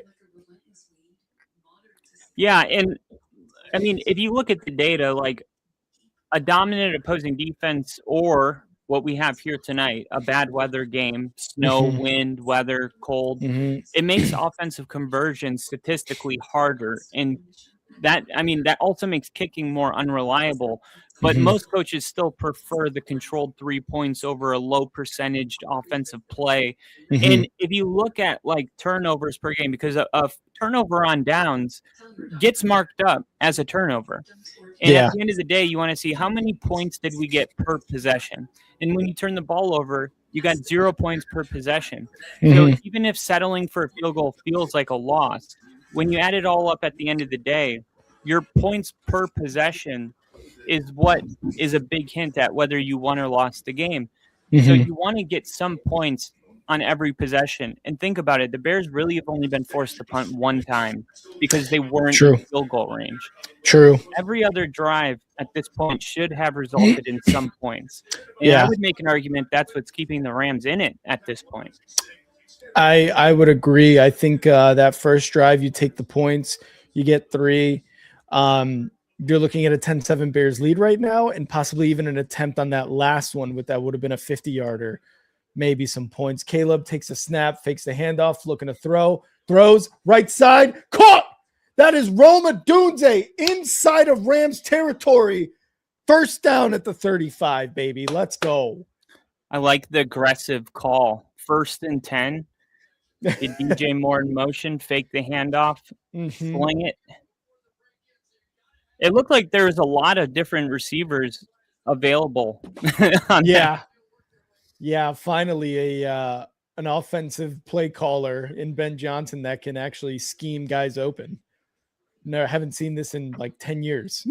Isn't it amazing? Oh, it's the best. Takes a snap, hands it off. Manungai is going to get maybe a yard, but it looks like just back to the line of scrimmage. This run defense for the Rams is really good. Yeah, that first play, he could have gone to the tight end up the seam. He could have done the outright, or could have gone where he went. He had 3 options. Dude, it is It's so nice to have a competent offense. It's so nice to have a quarterback you can count on, and you're feeling this too. We're both in like this fandom of like, wow, our teams are competent for the first time in a really long time. It is so nice. It is so nice. It's so, yeah. And really, man, not to do like a recap here, but this Patriot game, when I first turned it on, I thought to myself, okay, so we're going to have to score like 28 points to beat them next week. Yeah. But yeah. The Patriots had 6 extra possessions because the Texans threw 4 interceptions, had a turnover on downs, and had 1 fumble. Yeah. I believe that was it. But think about that, 6 more opportunities that they gave New England. New England had, on their second to last drive, they're just running the clock out. On third down, they converted 2 first downs. But they only converted 3 third downs the entire game, which means outside of the second to last drive when they were killing clock, they only converted 1 third down through the entirety of that football game. Yeah. Think about that. 1 third down the entirety of the game. They're 50%. Drake May threw for 149 yards. I mean, the fact that I'm seeing Patriot fans already celebrating, like they don't have to come into Denver against that defense. They really are misjudging the situation. And a lot of it has to do with people are just not understanding how much Stidham has grown. Now, we talk about Shanahan and McVay and all these guys that's like, look what they did to Sam Darnold, to Baker Mayfield. And for some reason, Sean Payton and Stidham have been quietly for 3 years in the same quarterback room. Yeah. Fine-tuning and building and game planning and prepping for whenever his moment would come, choosing to spend $10 million on him. Don't expect there to be this like quarterback out there just that fall off. That doesn't know how to throw. It's not going to happen. And, you talk about the turnovers too. The Broncos in an entire season only turned it over 20 times. 20 times. That is it in an entire season. Is that real? Yeah, this entire last season. And you had a +8 turnover margin. So Stroud and that offense probably did a lot more. And we're looking at a 2nd and 9 here for the Bears. We'll get back to that topic here in a sec. Motion takes a snap, fakes the handoff, quick throw, Monungai on a screen. Oh, man, if he goes left, he probably gets a first down. He gets 4 yards on that, but positive yardage is positive yardage. 3rd down and 5 coming up. You're not going to see that from the Broncos a lot against this Patriots defense, like you said. Like, the Patriots fans are already celebrating. Not only do they have to go up against the Denver Broncos defense, but you got to go up against Stidham and Sean Payton, who, like you said, have been there for 3+ years and can run that offense. 3rd and 4. Caleb shotgun. 1 running back, motions Colston left side, takes a snap, looking to pass, quick throw, and it's Colston, and he drops it. Looking at the 26-yard line for a first down, and that is going to be a field goal attempt, it looks like, here on 4th and 4 for the Bears. Yeah, it looks like this is a much more favorable field goal for Cairo.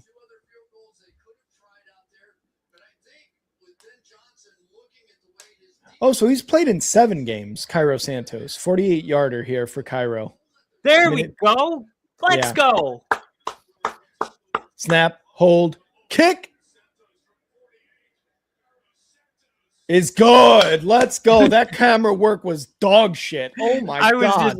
I'm a little behind, so I'm just looking at you and I'm like, what is it? Like in Toy Story when the batteries fall out of the remote or whatever. When they open up the last present. Yeah. It's and it falls off and he goes, what is it? And then they shake the table and it falls off and the batteries fall out. Positives, negative, minuses. Oh, let me do it. Yeah. Now we'll never know what it is. Thanks a lot, Rex. I do love the premature celebration on your end. I feel like that made that field goal go through, Kyle. So I appreciate it. I was just applauding Ben Johnson. Oh, gotcha. Yeah. I just like the decision. It like, look what kind of game you're in. So Trust your defense. So not counting last week, Cairo Santos has played in 6 other postseason games. For the Bears? No, I'm trying to think. Cairo Santos. Wait, don't look it up. Let's try to guess. I'm trying to think where he was before. I'm going to go 49ers. 49ers. That's my guess. Santos, I'm going to go 49ers because he's only been in the league for how many years? I think he's been in the league for a while. Yeah, he reminds me of someone for a long time that's been floating around. I'm going to say an East Coast team. I would say like Giants if I had to go East Coast. Possibly post. I'm going to go 49ers final answer. I'm feeling it. All right, let's see. Cairo Santos, primarily with the Chiefs and later the Bears. Oh, that's why I remember him so well. He was before Bucker. Wow. He was before Bucker. No way. Wow. So he was with Alex Smith's regime.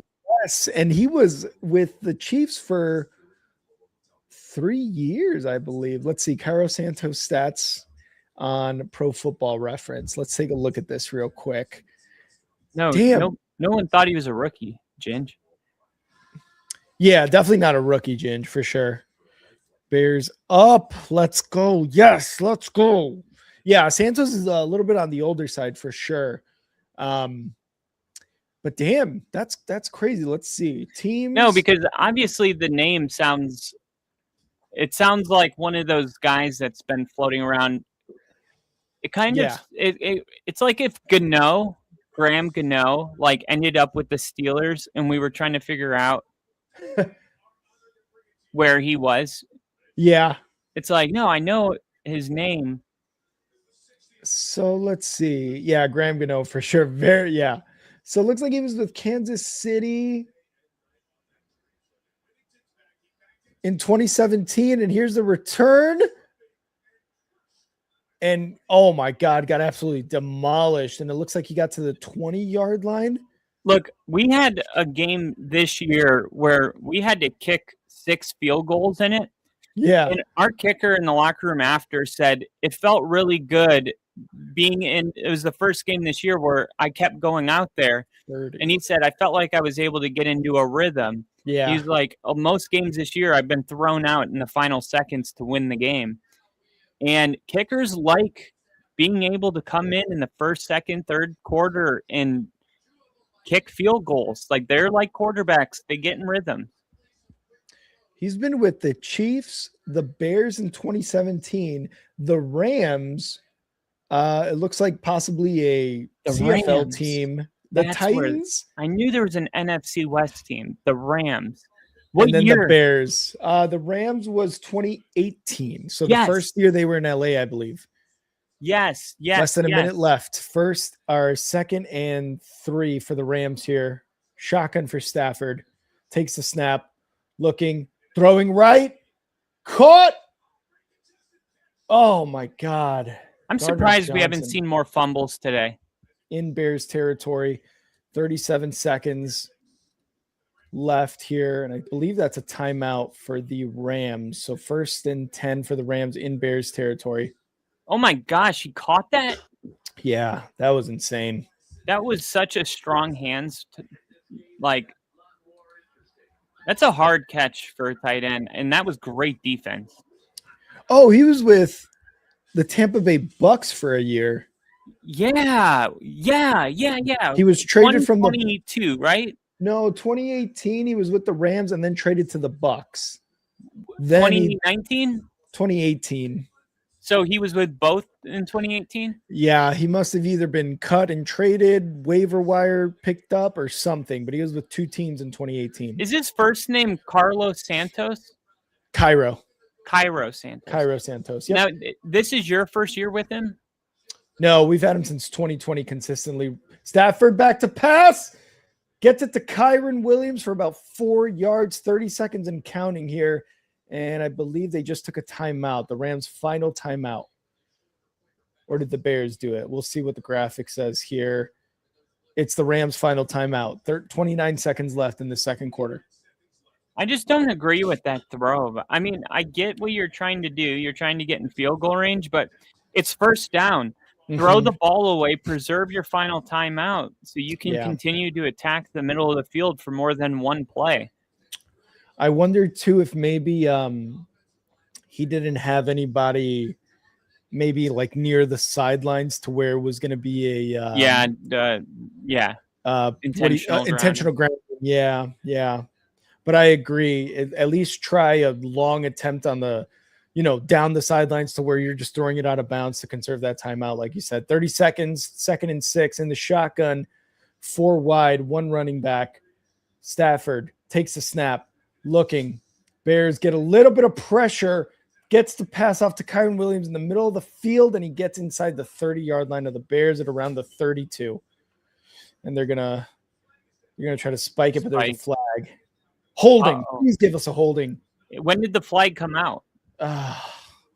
It's going to be against the Bears. Did they not get off of him in time? I don't know. Yep. I think that's what it's going to be. It's going to be delay a game on the Bears, I think. This is typically going to be, sorry. Unnecessary roughness? That's different. On Dexter? I thought for sure that was going to be delay a game for holding him down. Oh, Dexter, why are you doing that, dude? That's so stupid. What are you doing, you moron? You're not even near the fucking play. Trying to get just a little. Jesus Christ. You throw your hands up, you might as well just say, flag me. Yeah. 18 seconds left. 1st and 10. It's a young team. That's what you can't have. Much more favorable field goal here, too. Inside the 15-yard line, Stafford shotgun, 18 seconds left. They're going to try to score now. Looking, throws right. Too big, too tall for Devontae Adams there. Just overthrew him. I think he was just trying to throw it out. Yeah, they got time.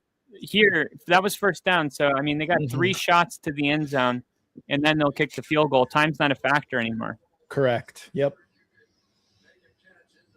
Oh, Javon, come on. A better throw, too. And Adams there was something there. You would have thrown it perfect, and it wasn't.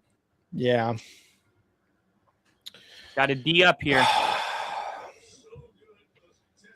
This is where the Bears are going to win or lose. Right Shotgun. Here in the red. Trips left.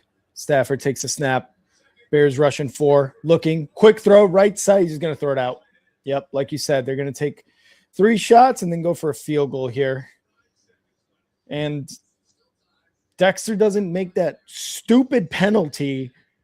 And it's a much farther field goal attempt if they try those first 3 downs in the end zone and don't get it. But instead, they're going to have a much more favorable field goal attempt here if they don't score a touchdown. Yeah. That's why Stafford got rid of that ball when he did, because if he waited any longer, may not want to run this 3rd down play. Shotgun 4 wide, takes a snap, looking. Stafford looking, throws deep, left side, incomplete, out of bounds, 3 seconds left, and here's the field goal attempt coming up. Oh, my God, man. Imagine how nerve-wracking that would have been if it was the 4th quarter. Oh, dude. That was another play where if Stafford throws a back shoulder to Nakua, like the play, it's there. He had inside leverage. If he throws an outside ball, but I think like there was probably 2 touchdowns. The first one to Devontae Adams. Oh man, I thought that was going to go wide left. Who the hell was Harrison Melvis? And Tantrum. Rams, what the fuck is Tantrum? Rams tied up at 10. What? Have you seen American Pie 2? Is that? Yeah, I've seen it. Okay. Yeah, that's like when he goes into his room and he's like, what? He like pokes him. He's like, please don't mess with me when I'm doing tantric. Oh. And, he goes, and Stifler just goes tantric. What the fuck is tantric? And he uses it on Stifler's mom at the end of the movie. Oh, Yes. so funny. So good. Oh, man. All tied up at 10 at the end of one half. Listen to McVay right. talk. It's so relatable trying to talk in the cold when you've been out all day. And it's like, I can't figure out how to talk with my mouth.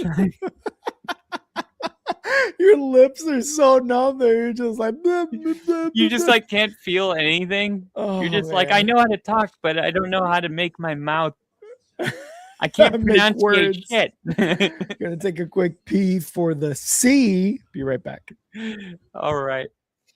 Bears, Rams, 10-10, all tied up at the end of one half, which means 2 quarters to go. All you got to do is win the second half, and you're going to the NFC Championship game. Kids don't realize those were just throwaways, don't know ball. Bears want it more. Hooked on phonics worked. Anyone that mimics can't watch. No way. These comments suck.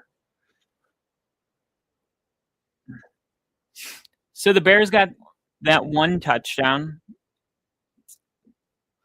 Both teams moving the ball. Honestly, I feel like this is pretty damn even at this point. I don't feel like one team has like a huge upper hand. I see Rick's coming back, so I got to D for the P really quick.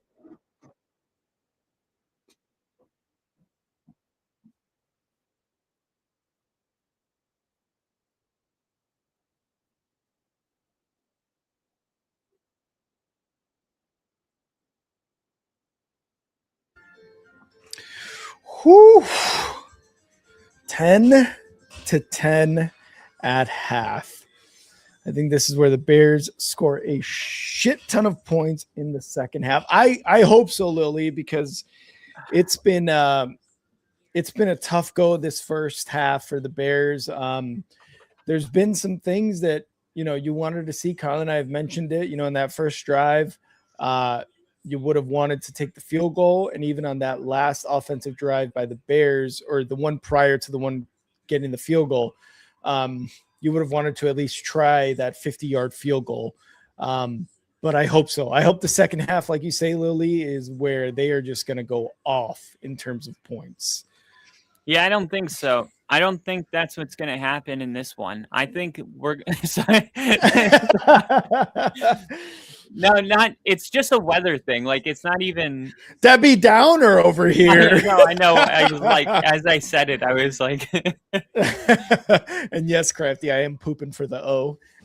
No, this is like, come on. We all know what we're doing here. We're in a 17-20 ball game. Just be the first to 20 and you're going to win. Man, I hope so. I freaking hope so. I could see some touchdowns, but also like I could see like, okay, statistically in this type of an environment with this weather, you got to be thinking there's going to be a minimum of 3 fumbles. Okay. And something like that. One, I believe, so far. There was the throw. That was more okay. I'll accept it, but I also think that could have been a fumble in a dome. You know what I mean? Like that wasn't a weather forced fumble. Yeah, he got pressure and he swiped it. Yep. Yeah, but like we haven't really seen like the ball pop out, or it's getting darker, it's getting colder, it's getting windier and shittier, and I think that there's going to be some turnovers in the second half. I just don't think like they're going to come out in the second half and both teams are going to start shooting out. It's like this is just kind of what it is in the cold. I mean, there's been games where, I mean, I remember the Seahawks Packers game was like 41-14 and it was a blizzard. But like, how often does that ever happen? I mean, Usually when that happens, it's because it's snowing, but somehow it's like 30 degrees. You know, it's like just barely cold enough to snow. To keep the snow on the ground too, that it sticks. Yeah. But once you get down into the single digits, like the game I was at in Lambeau Field, again, the NFC Championship, Brett Favre's last game in the Green Bay Packers against the Eli Manning Giants, Tom Coughlin. Yeah. That game was so cold. I think I've told you this before, where me and my mom went together. And we lived in Florida at the time, so we flew into Wisconsin, went to the game, and we got all the way to the front and forgot our tickets at the car. Oh, that's right. I do remember that. You told me that, yeah. Yeah, and I told my mom, like, wait here, I'll go back. And I, like, ran back to the car, got the tickets. And when I came back, like, my face was, like, burnt. Like, it was, like, God. It was so cold. Anyway, the final score of that game, 10-13. Like, jeez, that is, I mean, what about that Seahawks Vikings game when the Vikings had their stadium being built and it was like -9? Yeah, there you go. Yep. That was like 6-9. I'm pretty sure. It gets to a point where like it's too cold for a shootout. I don't know how else to put it. Like, it's too cold to run. It's too cold to, like, all you can do is line up and run the ball and just have some gritty curl route catches and like the whole like running around loosey goosey is just not on the table. No, it's not. And there is a lot of questions being asked on podcasts like, hey, you've been through weather where it is like 10 degrees, single digits, below freezing. Does it really affect you as a player? And a lot of the times, a lot of the answers that I heard over a lot of interviews this past week was the sidelines isn't bad. It's when you're out on the field and there's a TV timeout, there's a timeout, the refs are figuring something out, and you're on the field just freezing, coming from the sidelines where there's heaters and you can put your hands in the wear coats. Your jacket. Yeah, exactly. It's out on the field when it's TV timeouts or a timeout in general, and it is a tough time. Yeah. So that's when they say that is really when it is the coldest in games like that. Brett Favre used to put Vaseline all over his skin. Yeah, a lot of players would do that. Yeah, to try to like lock in his body heat. And the other thing too is like, if you're not from Chicago, Minnesota, or Wisconsin, sit this one out because because it's very easy to think in your head like, I've been in snow, so I've been in that environment. I can imagine it in my head. It's just this, but a little colder. Yep. It's not. It is painful. It is like the wind is like burning your face. It is like you go outside and you are immediately in this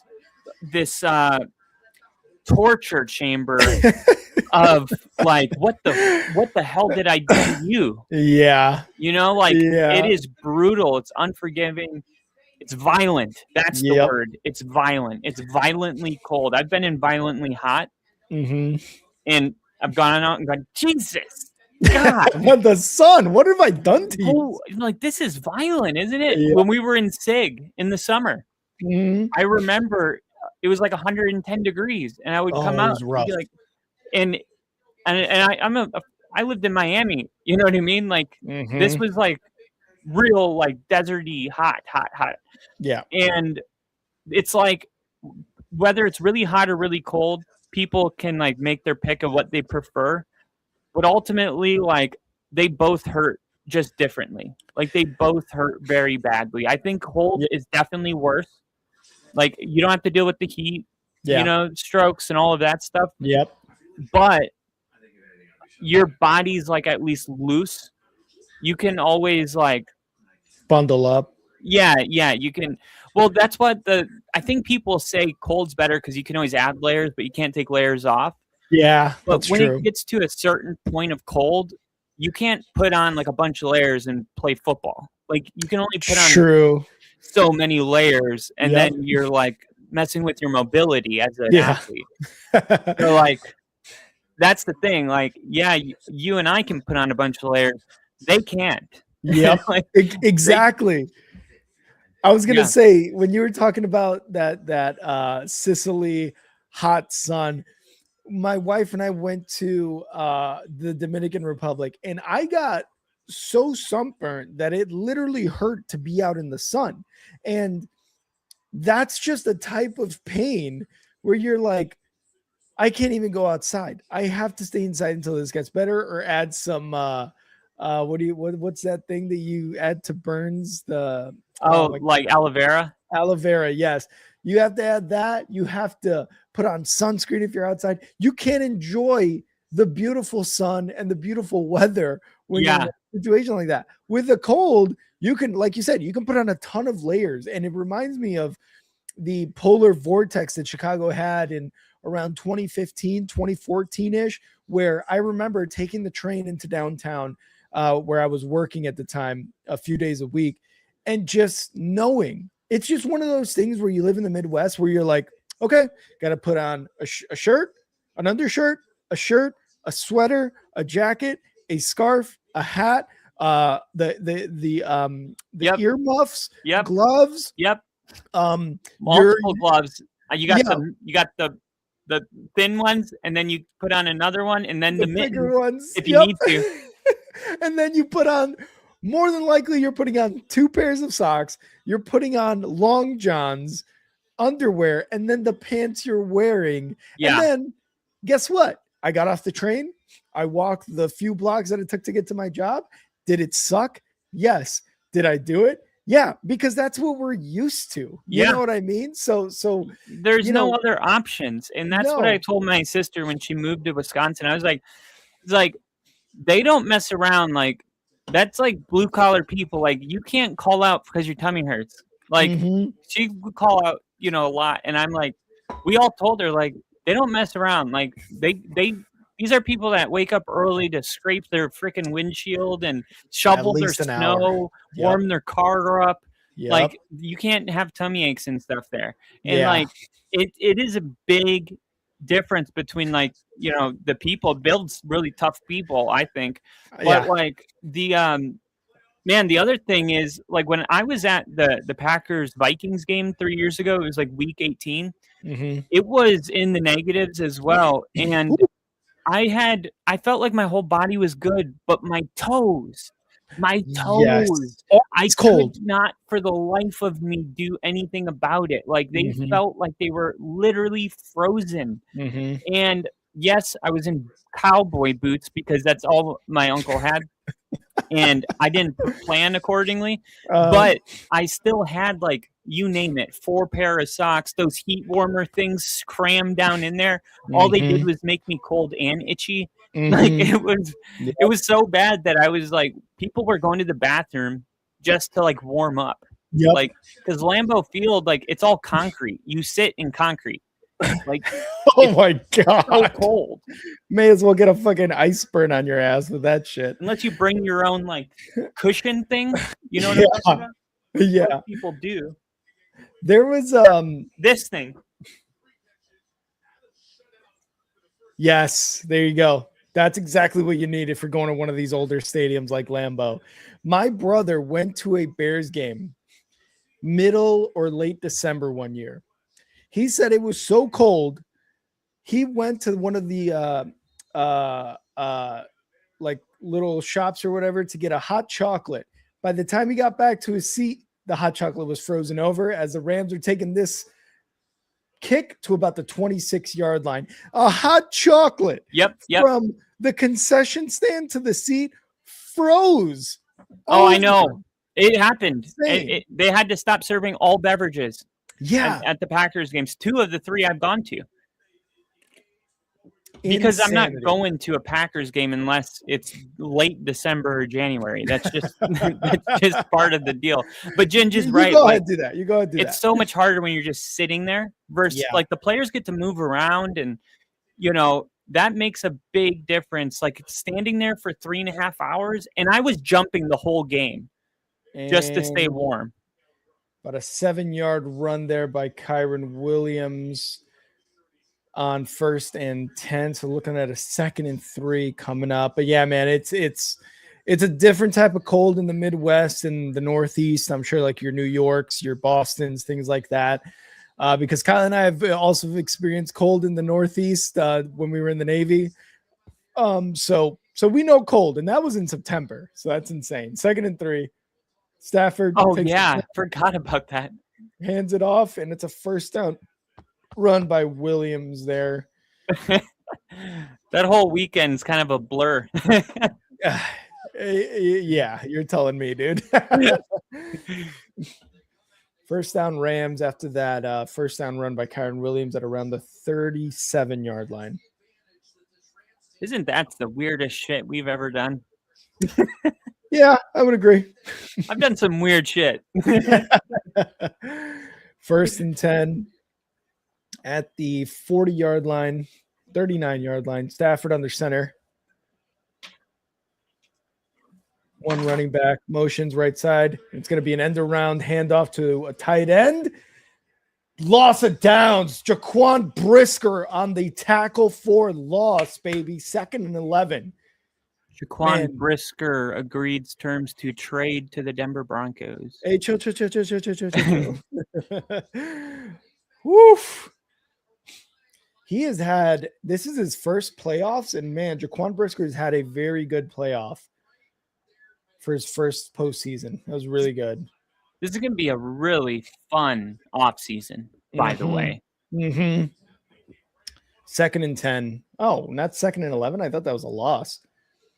Shotgun, Stafford, back to pass, quick pass, and it's going to be completed for about 5 yards. 3rd and 5 coming up.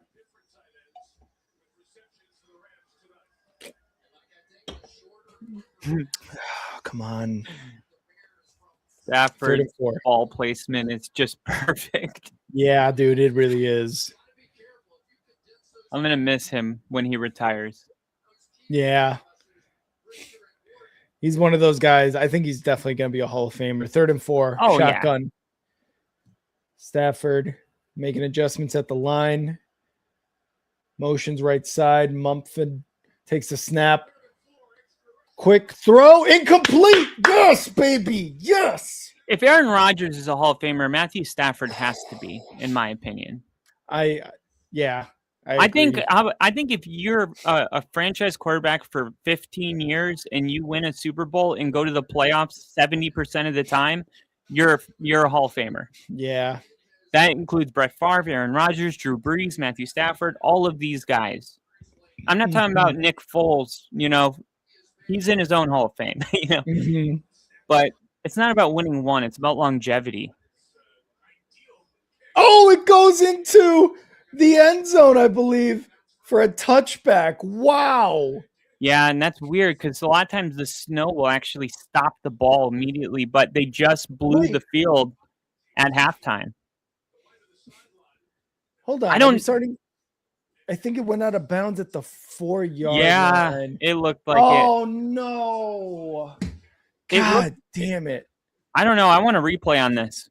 They're going to show it right now. I know you're kind of behind, so they are going to show it. Damn it. Bears are going to start off at around the 5-yard line. Let's see. Yeah. I want a closer replay. That was still close.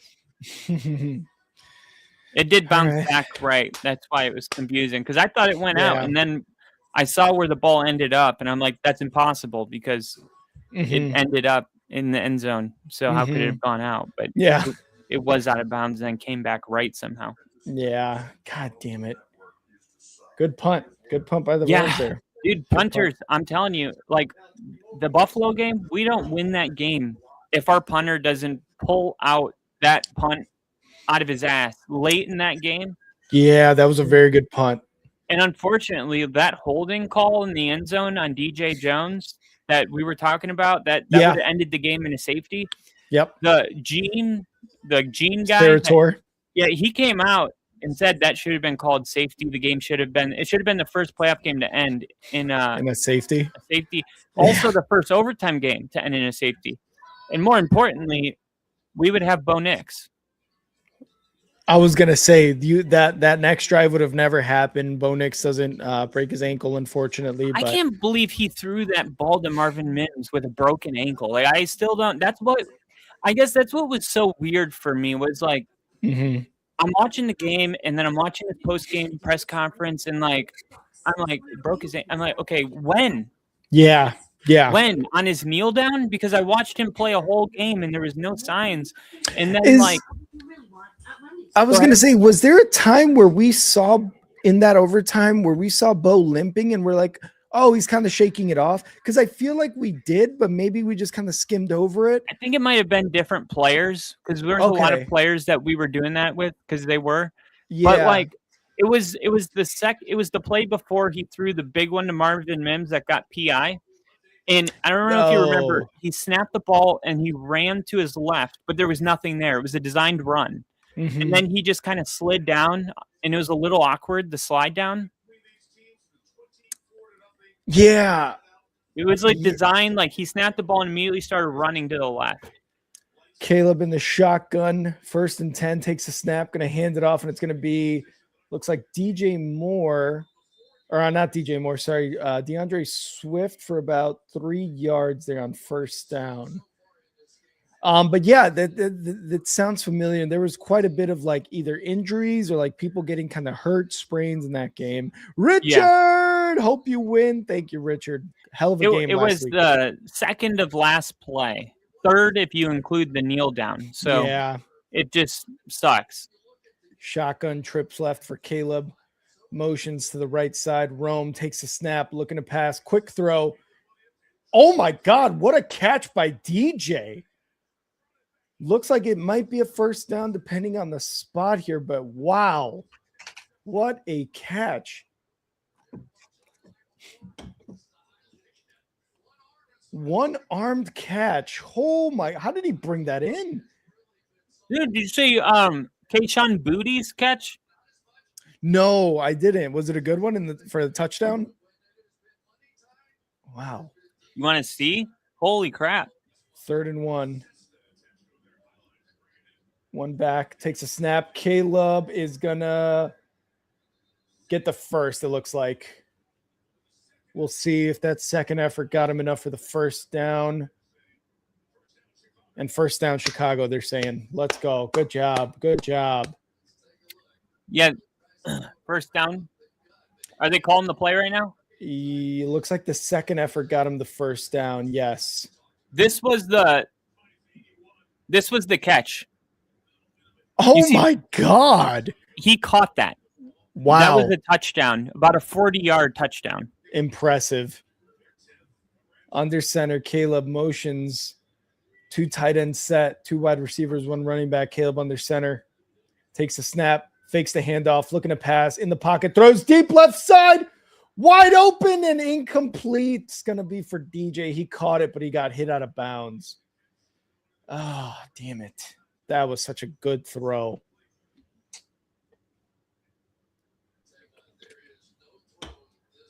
Jesus Christ. That was just a good hit by the safety. Is DJ okay? Oh, no, he didn't end up catching it. Never mind.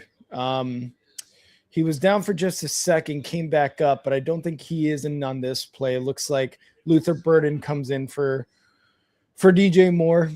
One running back in the one running back in the shotgun for Caleb here. There's his elbow.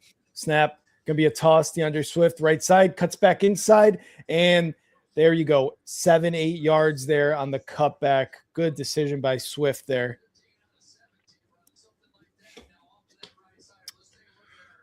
Wow. So our left guard is now McFadden, with Tooney being our left tackle, and he's been doing a really good job.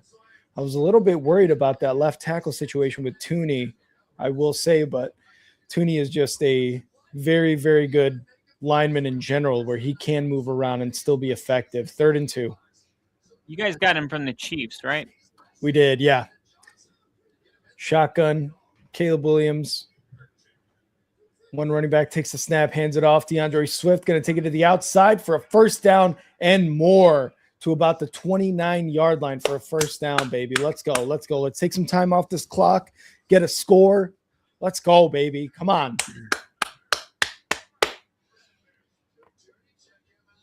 Oh, man. Yeah, Tooney is just a godsend pickup. Poles did really well picking him up in the offseason. 1st and 10, under center, Caleb.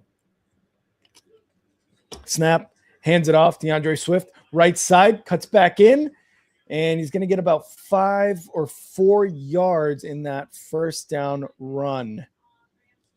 2nd and about 6 coming up here. Trying to keep that running game going, and it's working. Yeah. Nice it's working enough. I mean, it's working to the point where at some point you can expect like a 40-yard to pop. We just don't know when. Hopefully. Under center, Caleb Swift, the back, trips left. Oh, it'll happen. On the right. Takes a matter snap, of when. Fakes the toss, rolling right, throws deep right side. And it looks like no catch signal by the ref to Colson Loveland. Oof. It was close. Yeah. 3rd and 6. I think anytime you're getting 6 at a time, 4 at a time, 2. Yeah. Just outside of the reach. Good effort by Loveland. Yeah.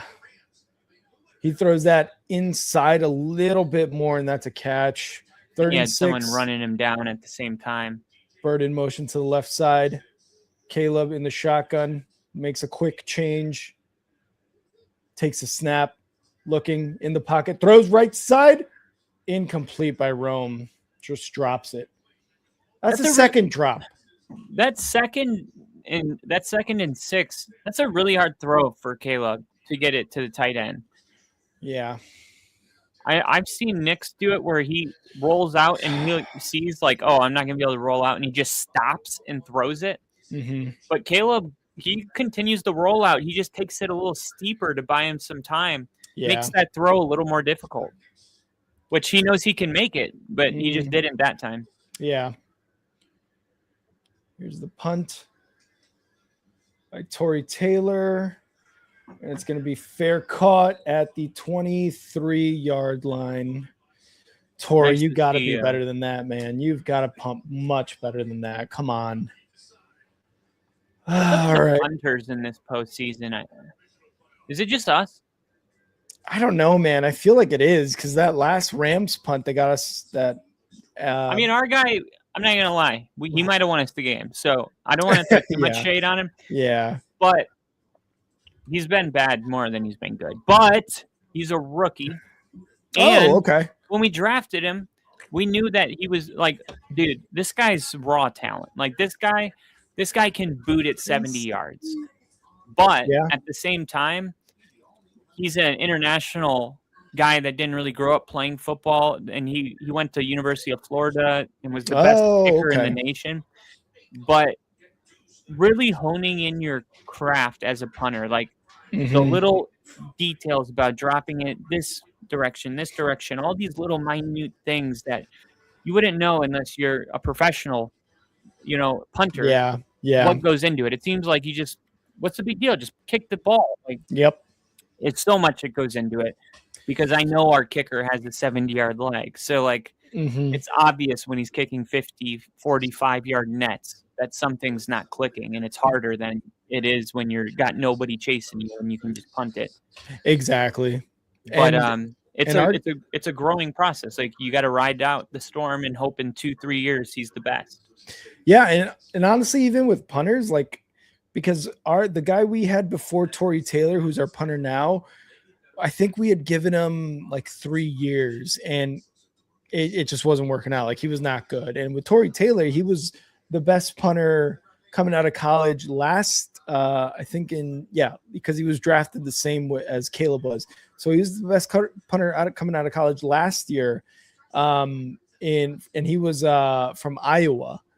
And Big Ten games, specifically with Iowa, you're punting the ball a lot. So he had a lot of punts, a lot of film to watch with him. And so far he's been pretty average in the NFL, and for Poles to kind of spend a 4th round pick on him, I don't know if that was the best move, but like you said, hopefully next year it just gets better with him too. Like there's been some really good punts by him, but also there's been some really bad ones. Yeah. So, but like you said, hopefully it's just kind of a growing pains thing, and he can get much, much better throughout next season. 1st and 10, Rams at the 24-yard line. Stafford under center. Takes a snap. Looking. Oh, ball! Oh, Stafford got back on top of it. Here comes those fumbles. And a sack by D-Rob Robinson. Typically doesn't happen in the first half of the 3rd quarter because they blew the field. Mm-hmm. But here comes those conditions, and here comes the fumbles. Wow, really great sack there by Robinson. Stafford's hurt. He's hurt. He's going to play, but he's hurt. Yeah, and they're going to run the ball with Kyrie. Oh, that's why. He gets all that yardage back, man. Come on. He crushed him. Yeah. 3rd down, and it looks like 8. 3rd down and 8. 3rd down and 9. 3rd and 8. Yeah, coming up for the Rams here. All right, boys, come on. Turn it over here. Let's get it. Come on. 6:30 and counting here in that 3rd quarter, tied at 10. Stafford in the shotgun. Why isn't Nakua off the field on 3rd and 8? He's hurt. Making an adjustment at the line. Stafford shotgun. Takes a snap. Looking to pass. And he's going to get the pass off. Not a 1st down. They're going to be about 4 yards, 3 yards short. Good job, baby. Good job, Kyler Gordon. I wonder, do you know what's going on with Puka's injury? No, they haven't said anything. I know you just said that he wasn't on the field on 3rd and 8. I wonder if on that last play if something happened, but no, I didn't really see anything, and they didn't really mention anything yet on the broadcast. 3rd and out. Him being off the field on 3rd and 8, it's always something. Yeah. And here we go. Duvernay makes a move, gets upfield to about the 17-yard line. Not a great return, but good enough for what happened there. Here we go. Oh. Got to take a quick pee for the C. Be right back. P for the C. Good on Duvernay to be able to pick that ball back up. Luckily for the Bears, the Rams kicked the shit out of it, which sounds weird, but there was nobody in the area when the ball was on the ground. Got to be hurt, but got to make it out there. Yep. Mike Ditka's in the stadium? I didn't know that. That's awesome.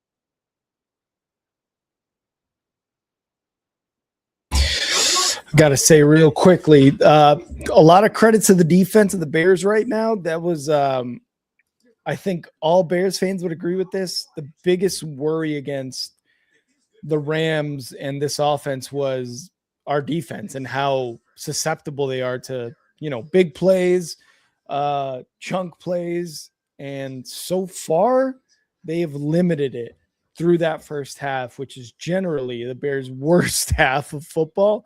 So a lot of credit to that defense. And really it's up to the offense, man. We got to keep moving the ball, keep running the ball. We were running it somewhat effectively in that first drive in this quarter, but we got to keep the ball going keep that running game going and open up that pass game too, so we can score some points. But credit to the defense for what they've been able to do and hold the Stafford and the Rams to only 10 points so far. Fun fact, the Patriots have never won a playoff game in Denver. Hey, there you go, baby. There you go. Come on, boys. Come on, dude. I need you in the NFC Championship with me. You're telling me, baby. You're telling me. 1st and 10 Bears at the 23-yard line. Under center, Caleb making some adjustments. Trips left, one running back. DeAndre Swift in the backfield. Takes a snap. Quick toss, left side. DeAndre Swift gets free and about 5 yards on that run. There you go. Nice little chunks. New England opens up as a 4.5-point favorite. Yeah. Fuck you. I think a lot of that has to do with the Bo Nix injury, honestly. Yeah.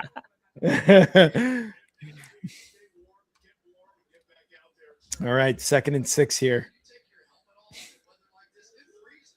Would the Bears game be at night next week? Motion, takes a snap. Quick throw, and it's going to be DJ Moore. First down, baby. First down on that screen. Good to see him back on the field. Yeah. Would it be at night for the championship game? I think the NFC always goes at night, and the AFC is always during the day. Well, it seems like every year Fox is in the afternoon late, and AFC is at like 2-3 p.m. Oh, okay.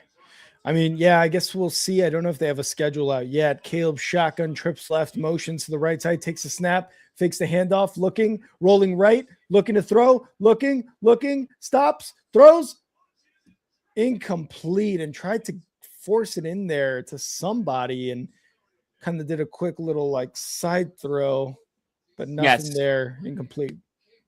Yes, the Bears would play it after the Broncos. Okay. Damn, that was a dangerous ass throw. It was very, and he stopped too. I don't know what he saw. Oh, I think he was looking at Rome there. Very dangerous throw. 2nd and 10 in the shotgun. Motions right side. And there's going to be a false start. Come on, guys. That is just not the right choice. That's on Rome. Rome, dude, come on, man. You're not catching the ball. You're false starting.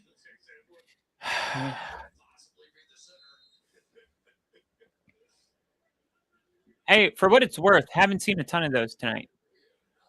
Yeah, 2nd and 15. That's Shotgun like the for second Caleb. penalty.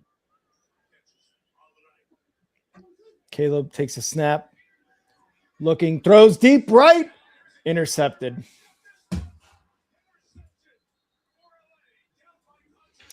And he's going to be down around midfield, the 45-yard line of the Rams. Man, it's just and I can't say if that was good or bad, but all I can say is I was just getting ready to say this is the point in the game where, as a coach, you want to tell Caleb, this is the part of the game where someone's got to go win this thing, but there's a difference between dangerous and aggressive, and there's no reason that we have to feel desperate. Yes, exactly. Like, it's a tie game, so don't feel desperate. Go ahead, be aggressive. Just don't throw it like you're desperate, because, I mean, it's a tie ball game. I don't know how else to say it. Like, they haven't been able to do anything. You guys haven't been able to do much, but we're seeing, like, a little bit, to me, feels like Caleb came out in this drive thinking, I got to do something now. As a coach, you want to be like, I love the energy, but the reality is you really don't. I mean, we could win this game 13-10. I mean, hopefully we don't, but what you don't want is turnovers. Which lead to a loss. And momentum shift. And momentum shifts.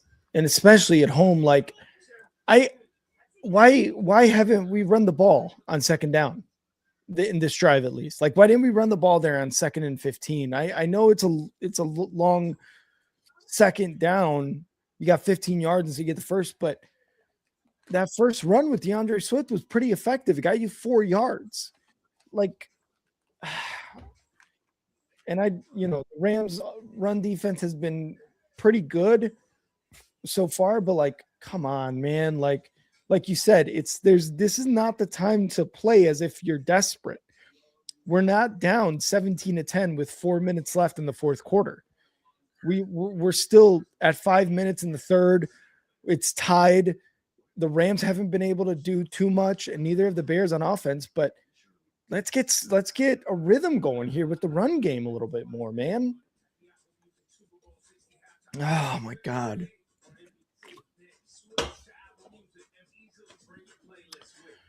Oh man. This is nerve-wracking as frick. Yep. It seems like you just got to kind of hang in there, At the 50, Stafford fakes the handoff, looking to pass, throws, incomplete. First down. CJ Gardner-Johnson there on the coverage, and Stafford had a guy pressuring him in the face there. So, I mean, he had to make a throw. Oh, man. Yeah, I mean, your defense is doing a good job. They really are. They really are. Stafford seems a little banged up. Puka Nacua left on third down. 2nd and 10. Under center, Stafford. 4 minutes left. Takes a snap. Looking to throw. Throws over the deep middle. Almost intercepted by Byard. That's his second almost interception, and it's 3rd and 10 coming up. How did they get to midfield? On the interception. Oh, right. Yeah. Close. That was, man, Stafford just had an overthrow there. Not Stafford like at all.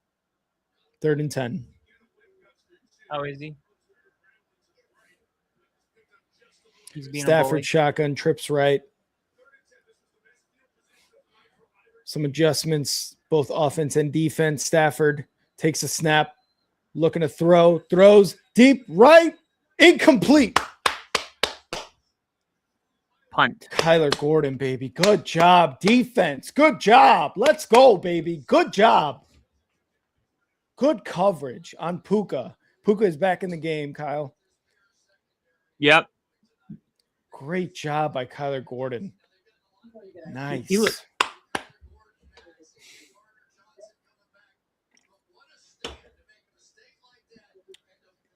bedtime, Bo. And there's the punt. In the end zone, touchback. Nice, nice.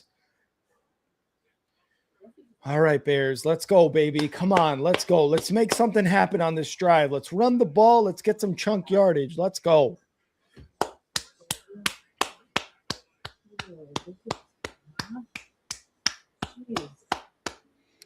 Did you hear him in here? Whew.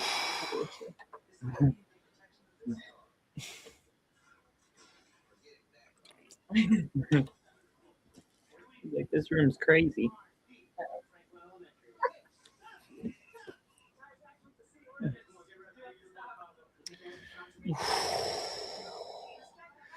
Towards the end of the third quarter, I am feeling the nerves, everybody. I am feeling these nerves. I would too. Yeah. A tied game. Oh, What? I bet he's nervous. Oh, yeah, 10-10. Super nervous. Whew. Maybe that's why Bo is screaming. He's feeding off my energy. He's like, oh my God. Oh, we got your Christmas card, by the way. Thank you guys so much. Thank you guys. It was awesome. Just Thank a you little guys late. so much. No, it's still very much appreciated. Thank you. Oh, chunker. We should have made it New Year's. He's like 10 pounds. He's more than that. He's 11 pounds. That is Jeez. Yeah, that's right. Hey, Daddy, I got muscles. And of course, we got some Italian beefs. Chicago staple, baby. Nice. Yes, sir. You want anything?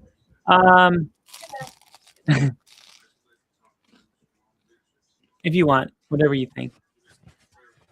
Okay, that's good.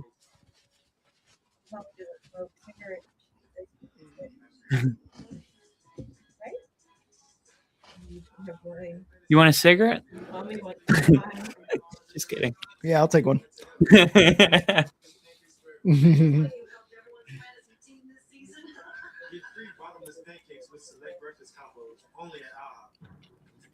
Out of here. Go upstairs. Go, Mom. Go. Okay, love you. Love you too. Thanks.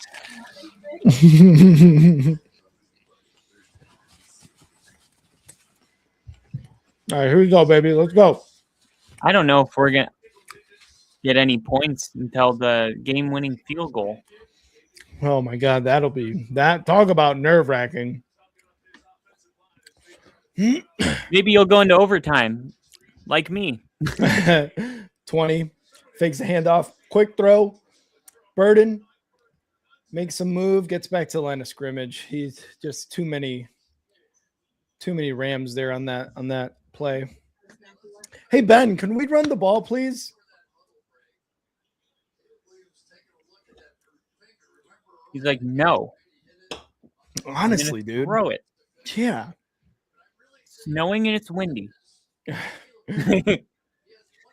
2nd and 10. That's what they think we're gonna do. Under center. I believe that's Monungai in the backfield. It is. Takes the snap. Toss. Right side. Monungai. 7 yards. There we go. There we go, baby. Keep it going. Yeah, especially like the fact that you've had success all day doing it. Mm-hmm. It seems like 3rd and everything 3. besides the first drive, your passes were opened up by the running game. Mm-hmm. 3rd and 3. Shotgun. 2 backs. 3 wide. 3rd and 3. Motions. Left side. Takes a snap. Caleb. Looking. Escapes the pocket of the right side. Throws. Caught. Monungai, baby. 1st down.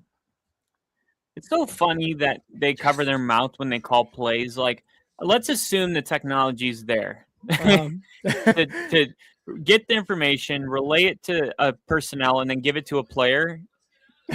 They've been doing this for 40 years. Like, the technology may be there today. Yeah. 40 years ago? like we don't have to do that. 1st and 10. Under center. Monungai the back. Caleb motions left side. Kill. Takes a snap. Hands it off. Monungai left side, right side of the line, gets about 5 or 6 yards there, baby. There we go. A minute 28 and counting in this 3rd quarter. I write 34 X switch on 3. I4 38 X switch on 3. For the state championship, baby. I love all y'all. State championship, baby. I love all y'all. I love all y'all. I love all y'all. Don't make me cry, man. You're telling me. 2nd and 6.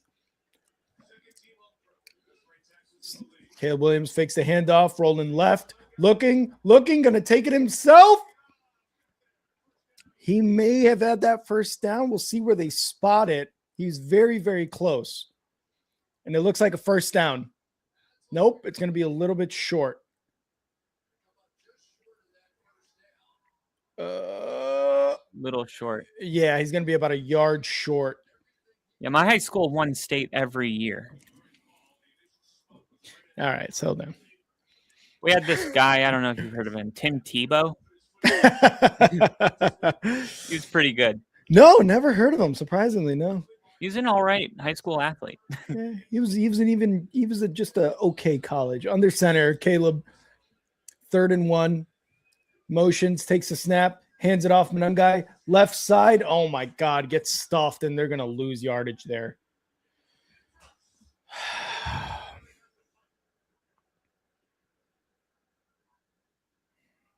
And that's going to take us into the fourth quarter. Kick the field goal. 4th and 2 Jared now. Verse is just such a bad freaking man. Fourth quarter. 4's up.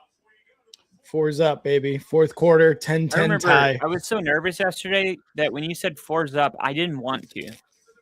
Mm-hmm. I didn't want to accept that we had 1 quarter to win the game or our season was over. And technically, we did another quarter. Yeah. We had 2 quarters left. That was halftime. Yeah. Dude, honestly, help me out because as a fan, I can't be objective on this. Was that one of the best playoff games? Like for you? Like, I'm not saying the best, but like, wasn't that? I was like, I can't tell because, whenever my team wins, it feels like the best game I've ever seen. Yeah, I know what you mean. But like, for it to be the playoffs, divisional, overtime. Like, wasn't that just an incredible playoff game? That's why it should have been on prime time, I thought. Like, I will say that was definitely one of the more exciting games. And of recent memory, I can think of Chiefs Bills in that divisional round, right? Lions Rams stands out to me. Lions Rams Matthew Stafford returning to Detroit. Detroit wins late and goes on to play the 49ers. I think it was 2 years ago. Yeah, I think that was Puka Nacua had 175 receiving yards in that game. Yeah. As a rookie. What was it? The Eagles Patriots Super Bowl was really good. Which with one? Nick Foles with the Philly special. I think the other one was better. I just didn't like the outcome. Which one? Oh, the first Jalen Hurts Mahomes Super Bowl. No, Patriots Eagles. Oh, Patriots Eagles. Yeah, the first one. Okay, 2004. That was Donovan McNabb and T.O. Yeah, because T.O. broke his freaking leg and still managed to play that game. I believe it must have been his fibia then. Yes, he did something, and everybody was like, "What a performance by T.O." And I can't remember if it was the Super Bowl or if it was like NFC Championship game, whatever it may be. But there was one game in that season where he broke something in his leg, his foot, whatever, and he still produced like super effectively in that game. Cowboys, Steelers, Cardinals, all time. That's all time. Mm-hmm. The way that half ended with James Harrison's 99-yard fumble recovery. Mm-hmm. And here's the punt team for Chicago. Packers Cowboys had some really good ones too. Yeah. Really good one. Fair caught it around the 9. I just remember a playoff game where like it was like a Aaron Rodgers have to have it situation late in the game, like 4th and 18, and he was rolling to his left and he threw a pass down the sideline and it was like a toe touching extension. Yeah. And it like kept the game alive and it was like the craziest throw and catch at the time I had seen in my life. Like, yeah. Here we go. Rams. There's Puka. Looking at a 1st and 10 here from about the 9-yard line under center. Stafford takes a snap, hands it off, and it's going to be Kyron Williams, and he's going to go for about 7 yards there. Oh, man. Come on, boys. Come on.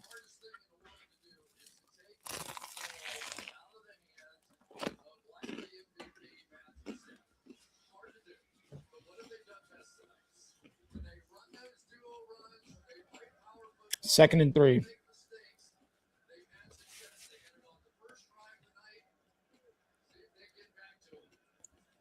Hands it off. Kyron Williams, and he's going to get a 1st down at the 20.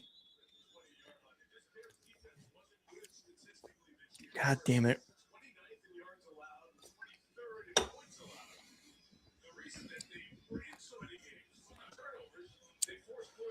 Under 14 minutes left in this game.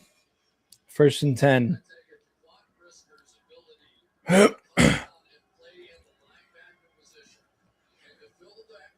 At the 20-yard line, under center, Stafford motions to the right side, takes a snap, going to hand it off. Jalen Johnson on the tackle at the line of scrimmage. Good tackle, Jalen. Good job. 2nd and 10 coming up.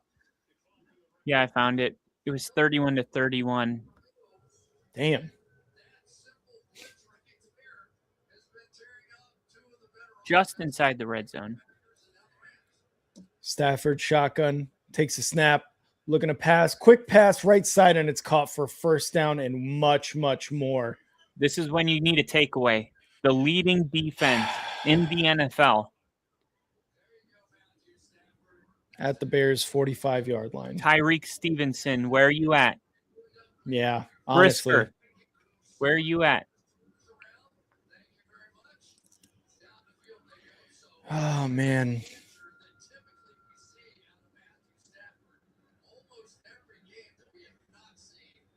First and 10 for the Rams here. The 45-yard line of the Bears. Stafford on the center takes a snap, hands it off, and it's going to go about 4 yards there. I believe that was Kyron. Yep, Kyron Williams there on the run. 12-25 and counting in this fourth quarter. Still tied 10-10. Puka Nacua out on the field. I like the Bears are hitting hard. Yeah. They're giving up yards, but at least they're hitting hard to finish it. Yep. That's probably how they get their takeaways. Stafford under center motions to the right side. Takes a snap. Fakes the handoff. Looking to throw. Rolling left. Looking to throw. Incomplete. Yes. Oh, man. It was in the air for a bit.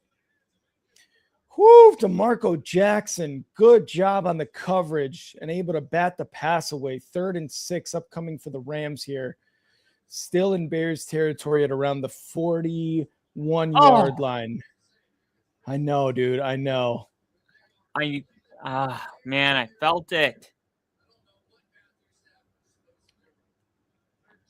Oh, man. Edmonds almost came away with an interception. 3rd and 6. Was so close. Shotgun, changing the play. 5 to snap. Motions to the left side. Puka.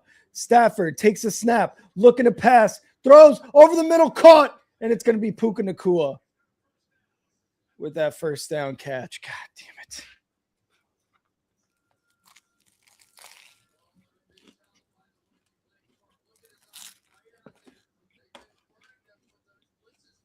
Come on.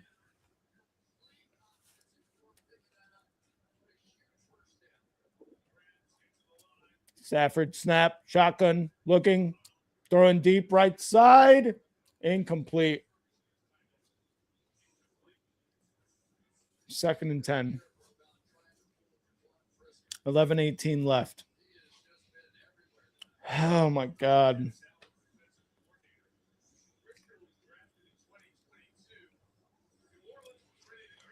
Nothing downfield. 2nd and 10.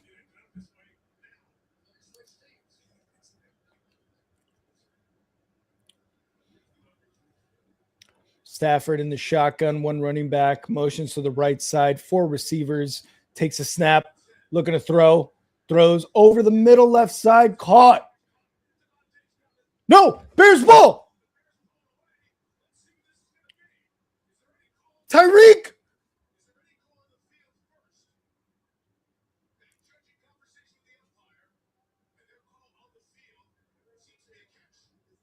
What's going on? It's an interception.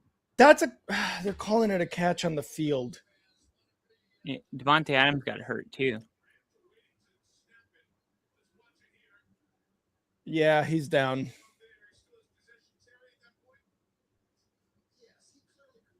How is that not a... His knee's down, still has possession, and then Tyreek strips it away. So that's a first down Devontae Adams catch. Oh, my God. That was it, man. And that was from who you said, Tyreek Stevenson, too.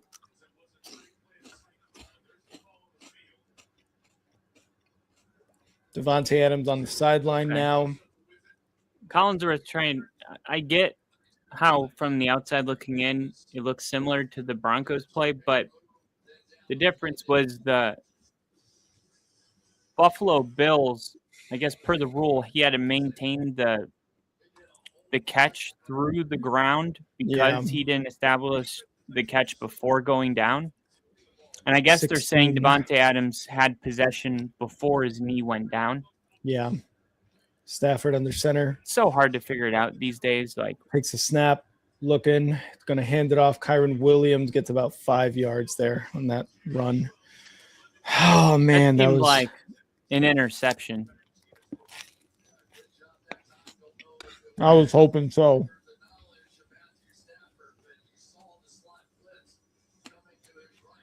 Why do they keep being able to run for 6 yards? I don't know. I feel like I'm watching Denver's defense. James Cook. 2nd and 6. Under 10 minutes. Stafford motions left side. Takes a snap. Hands it off again. Kyron Williams. And he's going to be about a yard short of the first down. 3rd and 1 coming up there. I wonder would they go for it if they don't get it here? Oh, man, I don't know, man. I think if you're running the ball as effectively as they have been this drive, and they're going to fake the handoff, Stafford looking to pass, throws right side, incomplete. Why would Tyreek you throw it on Stevenson. 3rd and 1 after running it for 6 yards a pop the whole drive? Yep. If that were the Bears, Wow. Oh, Tyreek came up huge. And it looks like they're going for it here on 4th and 1. woo, Offense is out there. I think Trying this to get is him to a jump? possibly jump. And if not, I think they might be going play action here. We'll see. 4th and 1. Stafford under center. Puka in motion left side. Stafford takes a snap. It's going to be a Puka end around. And it's going to be a first down. Fuck. Oh, Byard had him, but Puka had enough forward motion as he cut upfield enough to get that first. First and goal now for the Rams. Probably going to run it here with Kyron. Motions right side. Stafford takes a snap, hands it off. Kyron Williams right side, and touchdown.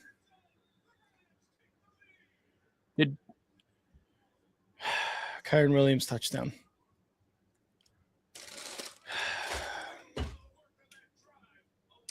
you still got Iceman. This is where I was yesterday. I felt like we lost. Yeah. Now, we were down 7. I think we were down 3 or 4. Yeah, because the touchdown made us up 3.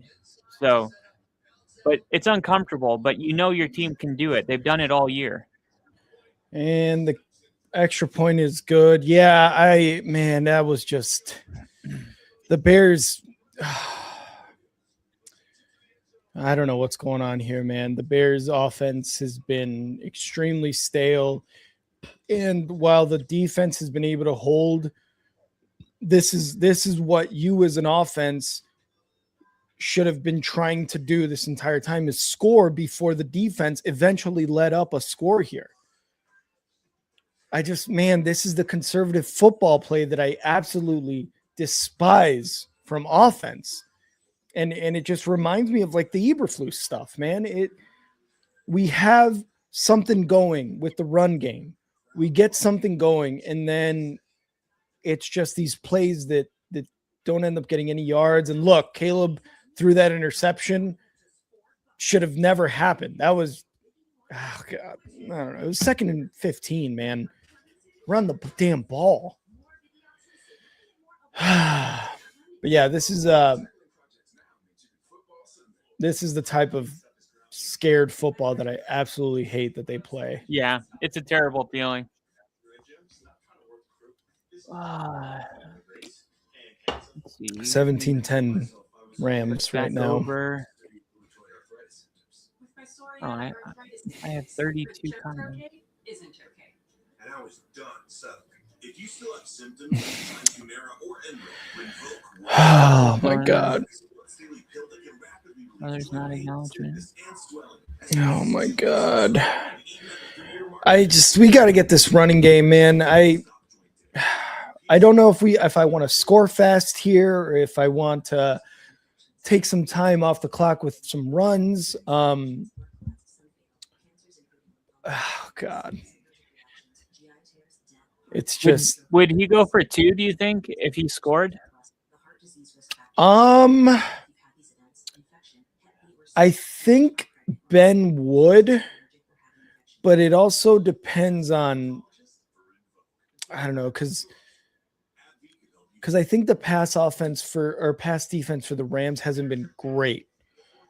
And that's in the last few games, including some parts of this game. So maybe, and it might be another one of those Colston Loveland 2-point conversions that they did last week against the Packers. But I don't know. I really don't know. We'll see. But like you said, it's Caleb Williams. It's this offense. There's a lot of things you love with this offense here. You just hope that they can get some plays that get them into really good field position. Here's the kickoff return. They had those cards printed off, ready to go. Yeah. Duvernay gets to the 36 on that kick. Finally. I finally got into my messenger after all these. Nice.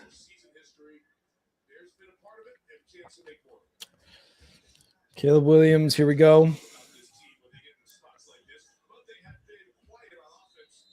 When trailing in the second half, Williams has over 1,700 yards and 14 touchdowns, most in the NFL. Under center, Caleb at the 36-yard line. One back. Motions, Kmet, right side. Takes a snap. Fakes the handoff. Rolling left. Looking, throws, and incomplete, almost intercepted. Oh, my God. What is going on? Theo Benedict. Run the ball. It's your lineman, man. It's your lineman. You're throwing it to your lineman, not your wide receiver who catches bullets time after time after time. It's 1st and 10 from your own whatever. This is not 4th and goal trick play. 2 for 8 in this half. Williams shotgun, motions to the right side. Kmet takes a snap, looking, almost sacked, and gets away from 2 would-be tacklers past the 40 to the 36-yard line of the Rams. There we go, baby. Let's go. Wow. He got away from those 2 tackles. Nice. See, this is what I'm talking about. Oh, my God. There we go. I want to see him run more. This is one of those situations where you kind of you sneak in a halfback draw, and it goes for a long ways, like Caleb just did. 1st and 10 now. At the 37-yard line, under center, takes a snap. Going to be a quick toss. DeAndre Swift up the middle for about 5 yards. There we go. See, let's go. This is what we should have been doing this entire second half on offense. Running the ball more. Yeah. I think, too, Caleb running it is going to be crucial to getting the win. Mm-hmm. Getting to 7 minutes and a half. 2nd and 6. I think that was his first run today. Yeah, I believe so, too. Yep. 2 tight end set, Kmet and Loveland on the right side. 2 wide receivers, 1 running back. Caleb under center takes a snap. Going to hand it off. It's going to be DeAndre Swift again. And he's going to get about another 4 yards there. It's going to be a 3rd and 2 coming up. Let's go. At the 30. Let's go. And now it is at the 7-minute mark. All right, 3rd and short. 3rd and short. That's where we want to be.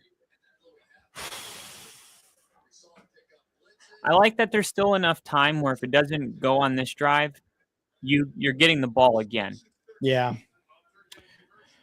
3rd and 1. Caleb takes a snap. Quick one to Monungai, and he looks like he's going to get the first down, or he might be just a little short.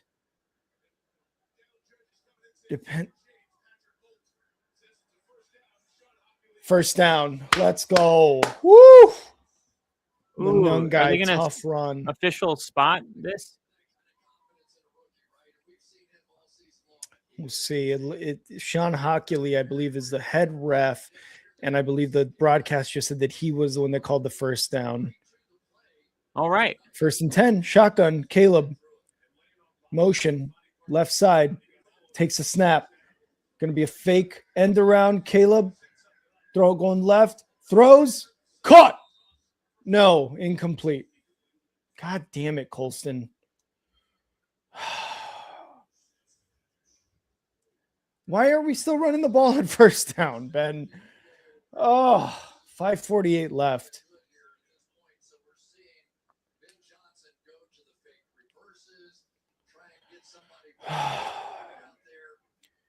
Trying to get something going, but man. 2nd and 10, Caleb. Shotgun, empty backfield, trips right. Hard count there. Takes a snap. Looking, throws deep over the middle, incomplete. And that was Zacchaeus. Now 3rd and 10 because we can't Playoff get football, any. dude. So intense. We can't get anything on 1st and 2nd down, guys. What did we just do that last drive? We ran the ball with DeAndre Swift and ended up with a 3rd and 1.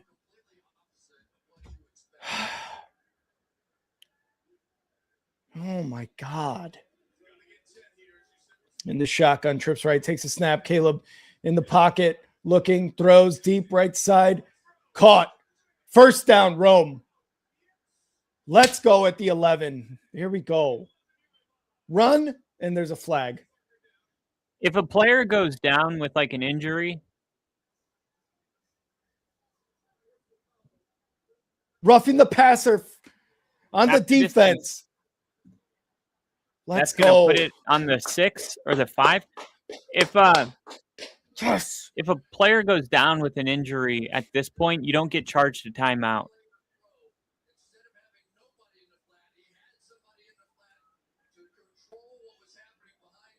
I was thinking on that 3rd and 10 because they don't want to burn a timeout. Yeah. Maybe having somebody sit down for a second. Yeah. Everyone's looking a little cold out there.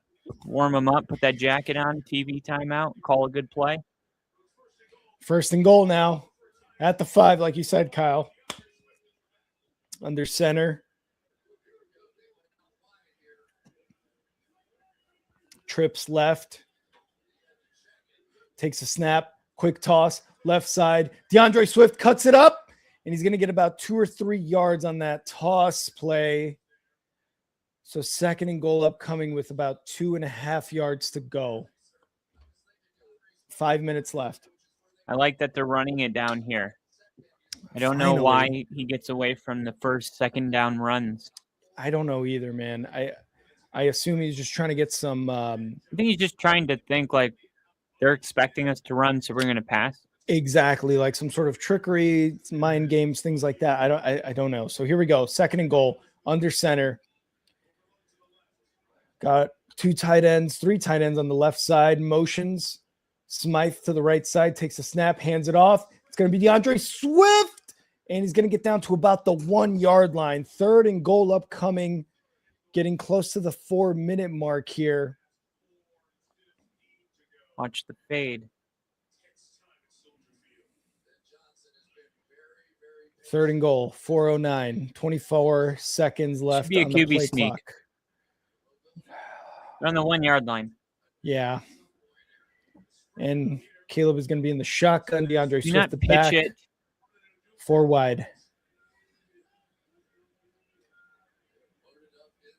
Motions, takes a snap, hands it off. DeAndre Swift, right side. Is he going to get the outside? No, he's going to get hit at the line of scrimmage. He tried to hurdle number 31.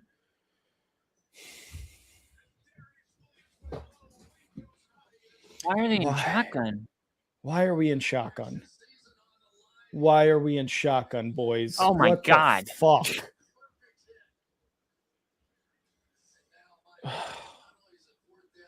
This is an insane hit, but this Fourth is and goal. unnecessary. 4th and goal. 3:14 and counting. Caleb shotgun. Motions left side, takes a snap. Looking. Batted down. Fuck!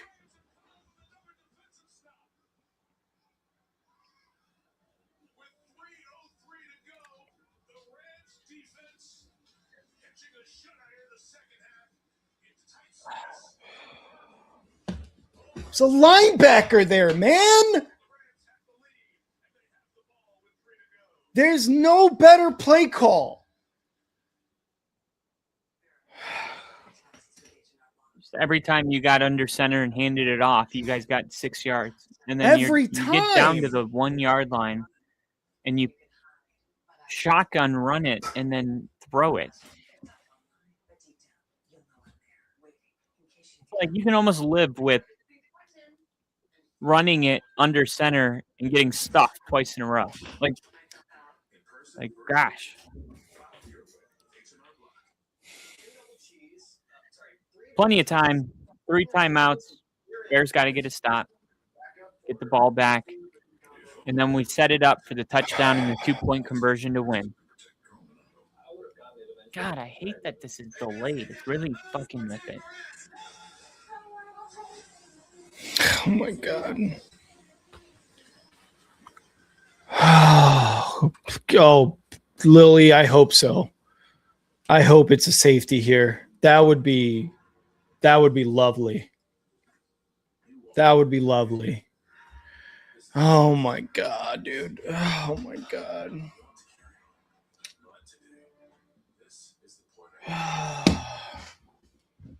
It's linebacker right there. You threw it right at his hands, Caleb. Come on, man.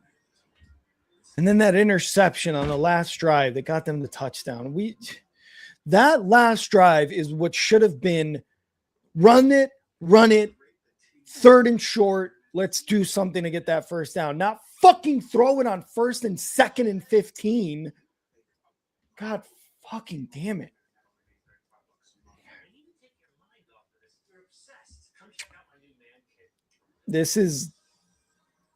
Unfortunately, this is on Ben Johnson's play calling tonight. Like, it has not been good. How are we running the ball for 4 to 5 yards each time? And we're not doing it until they stop it. Yeah, it's going to be the story, too. Yeah. Oh, my God.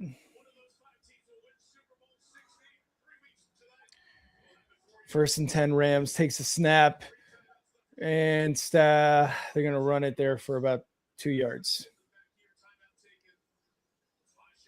And Bears take their first time out of the half.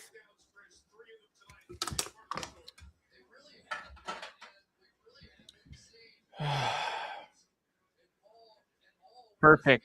It's exactly what they needed. Yeah.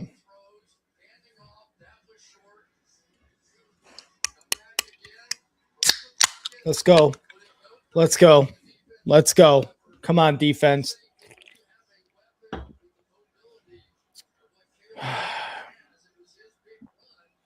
Second and I believe 8 coming up here for the Rams.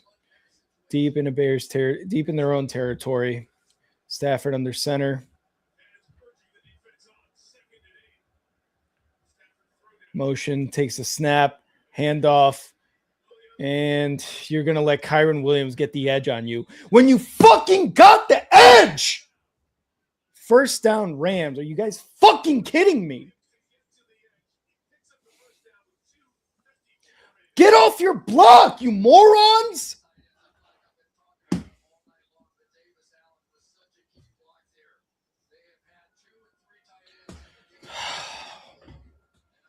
$2.52. You went out of bounds. Yeah.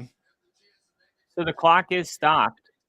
And if you're going to burn a timeout, at least they didn't pick that big run up on third down. You only lost one. So Yeah. as long Hand as it you off can again. There we go. Tackle for loss. Finally, 3 yards. Going to be a 2nd and 13 coming up. One more play before the 2-minute warning for the Rams.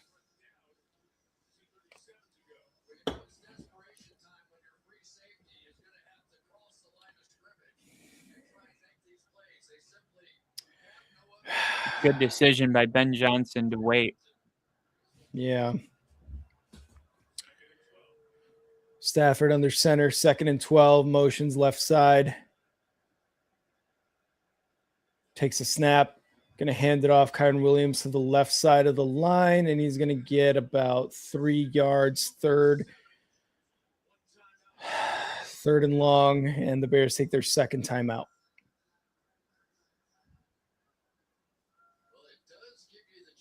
Perfect. 2:07 left. Perfect. So now it's 3rd and 10. You saved the 2-minute warning, so it's going to act as your timeout that you burned on the first drive that you lost. Mm-hmm. 3rd and 10. And then the Rams have to decide, do they want you to lose a timeout or do they want to pick up the first down? Come on, crowd, get into it. Let's go. Come on, defense. Come on.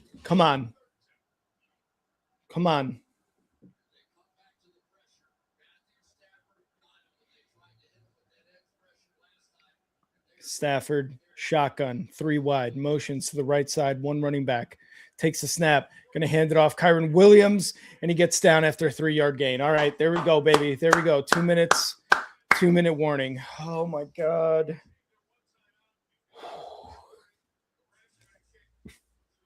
Oh, my God. We're in there.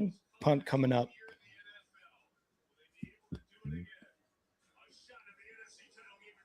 Oh, my God. Up to the offense now. Up to the offense. Touchdown, 2-point conversion. Oh, man.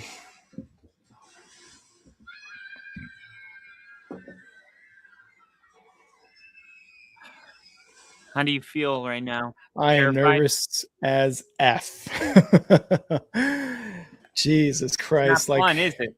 No, not one bit. And you think football's fun? Zero fun, sir.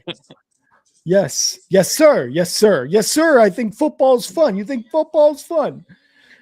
Oh, God. I did. It's not fun anymore now, is it? No. Make up your mind. Zero fun, sir. All right. Fun, sir.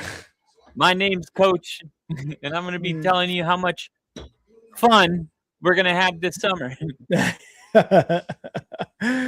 Oh, my God. Oh, my God. Man, they better return this punt this better be a good punt return, man. Because they are just the punter for the Rams is going to boot this thing.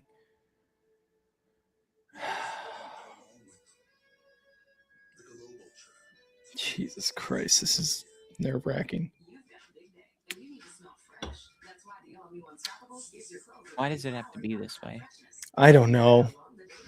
And again, like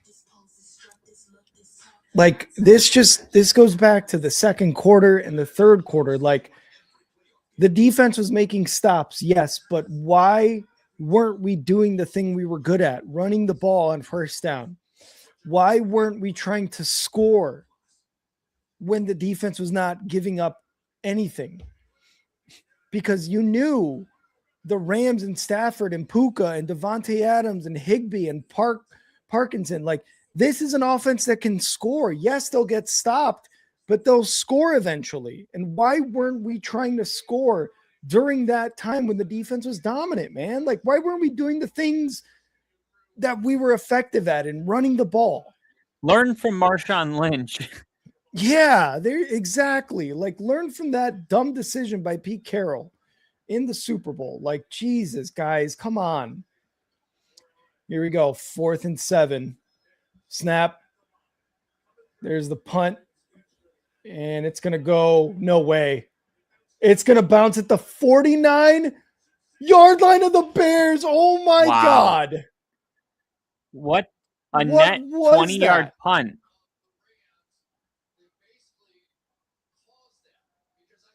What was that?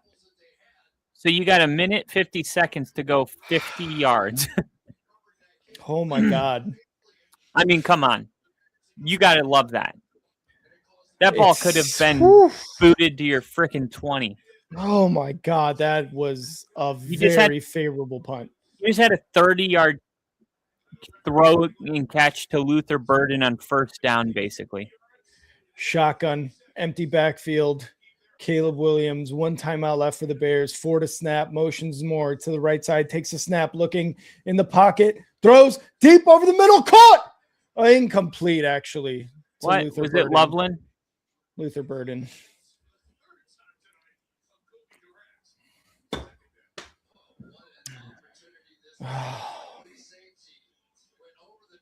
Oh. Luther just dropped that one. Luther just dropped that pass. I don't know if he had a jump there either, but he just dropped that one. It looked like full extension. Yeah, and it was a jump too. Shotgun Caleb, 1 running back, 4 wide. Motions, right side takes a snap, looking in the pocket, throws, caught, touched, first down. Sorry, at the 32-yard line to Colston Loveland. Minute 34 and counting. Come on, Loveland. And he's going to the sideline. Loveland may have gone just a little bit bruised up there. 1st and 10 at the 32-yard line. Caleb Williams in the shotgun. 3 wide, 1 tight end takes a snap, going to hand it off, and it's going to be DeAndre Swift for a big first down run inside the red zone. Yep. Why weren't we doing that the second and third quarter? That's why we should have done it. Come on. 1st and 10, 1 minute remaining, 60 seconds at the 20. Caleb, shotgun, takes a snap in the pocket, looking, quick throw, caught, and it's Burden for about 6 yards, 5 yards. 2nd down and 4. Holy 40 shit. seconds and counting. Shotgun for Caleb Williams, 2nd and 4.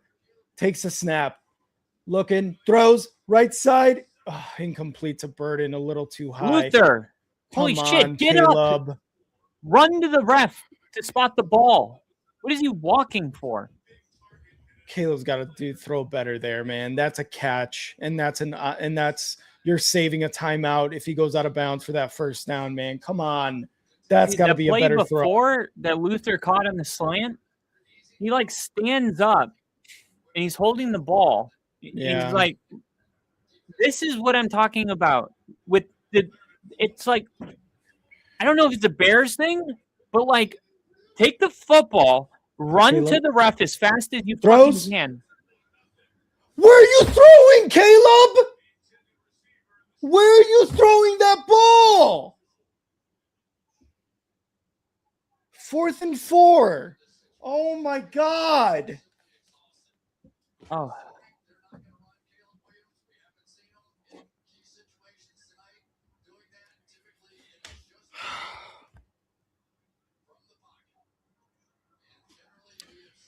Fourth and 4, 27 seconds left. Caleb Williams and a timeout, Rams.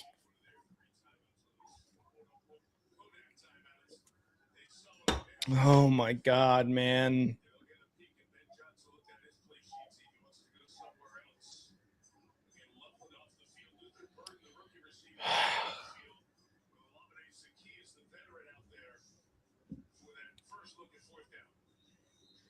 Timeout, Rams. Yep. 4th and 4 for the Bears. 27 seconds left. Zacchaeus, Adunze, Komet, Moore, the pass catchers out there right now. Swift, the running back. Shotgun formation, 4th and 4, 27 seconds. Caleb, shotgun, motions, takes the snap, looking to pass, looking, rolling, rolling right, throws deep. God, touchdown, Komet! Oh my God, touchdown, Komet! Under pressure, Caleb throws in the end zone and Komet catches it. Oh my God!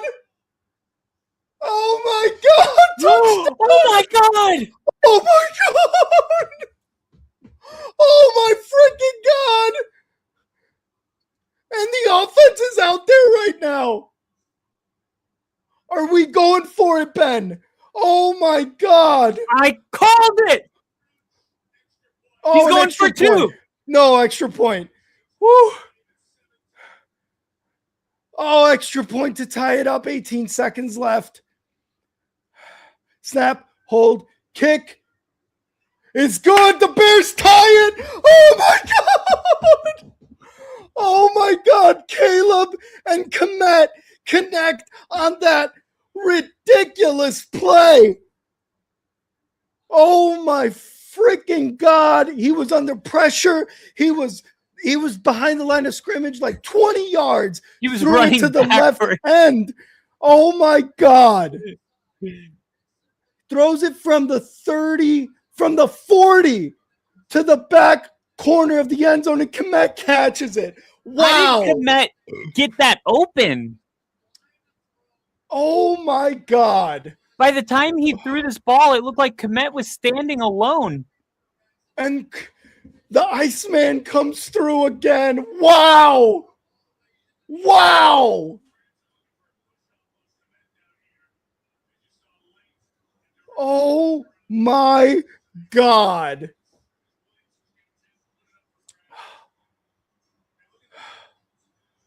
Wow. It looked like Aaron Rodgers. Oh my God. His late Hail Mary type of thing. Except the Rams weren't playing a Hail Mary. Oh my God.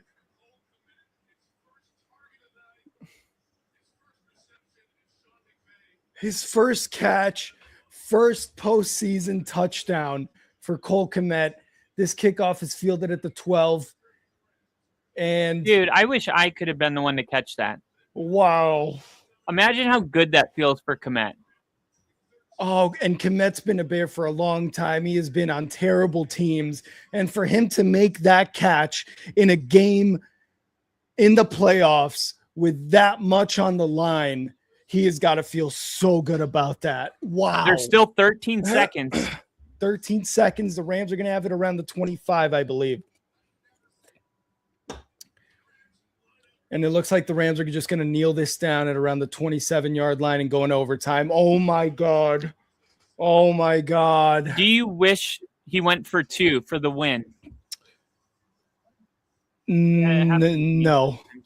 No, I'm okay with overtime. I'd rather lose or win in overtime than just lose it for a 2-point conversion. Jesus Christ. It's like you could never be forgiven if it didn't go your way. Yeah. And at the same time, you would never be forgotten if it did go your way.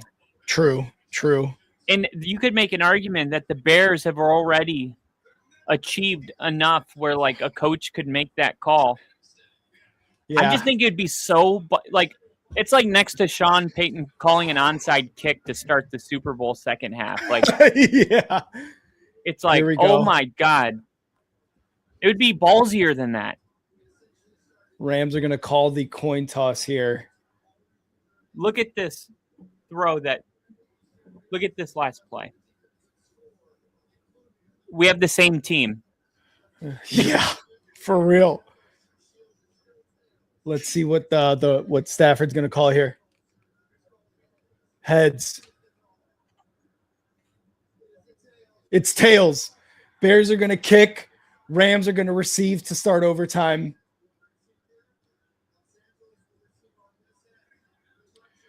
Rams are getting the ball first. Bears kicking off. We are tied. We are in overtime, boys and girls. Tied at 17.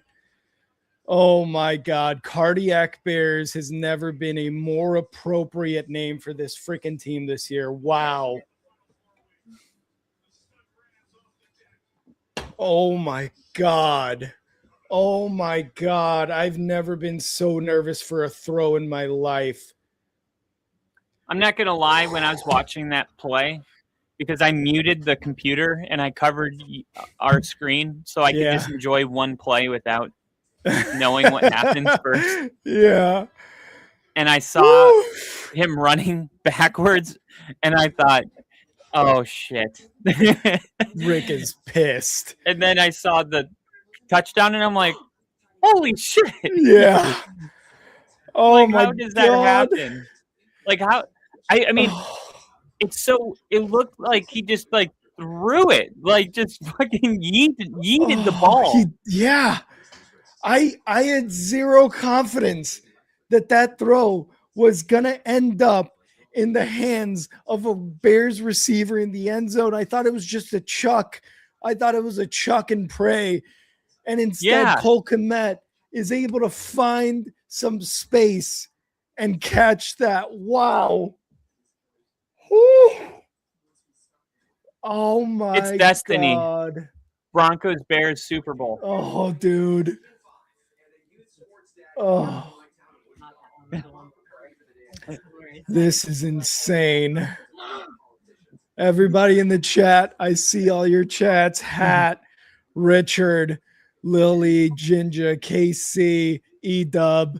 I see all your chats, guys. Wow. Crazy.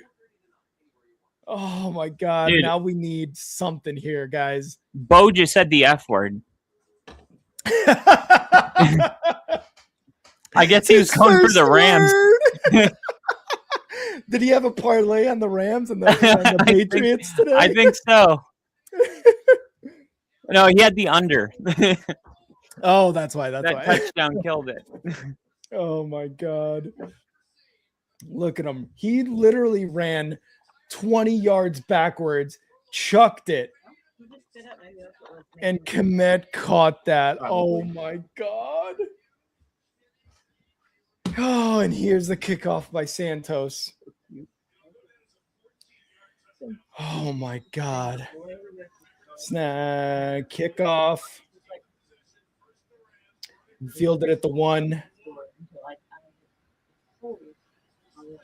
And it's going to get about the 27-yard line for the Rams starting off here. Stafford coming out. Oh, my God.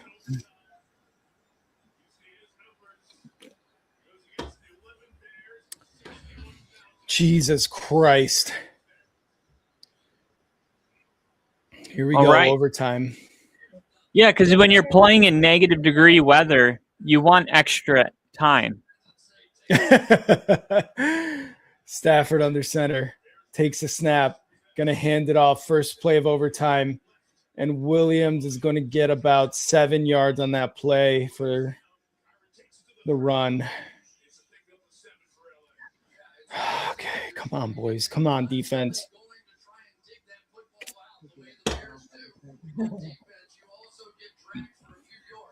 Second and 3 for the Rams.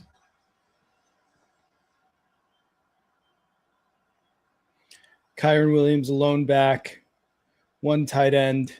3 receivers. Stafford under center. Second and 3. Making adjustments at the line. Bears looking with pressure. Motions right side. Motions to the left. Takes the snap. Hands it off. And it's going to be short of the first down. A 3rd and about 1 coming up for the Rams.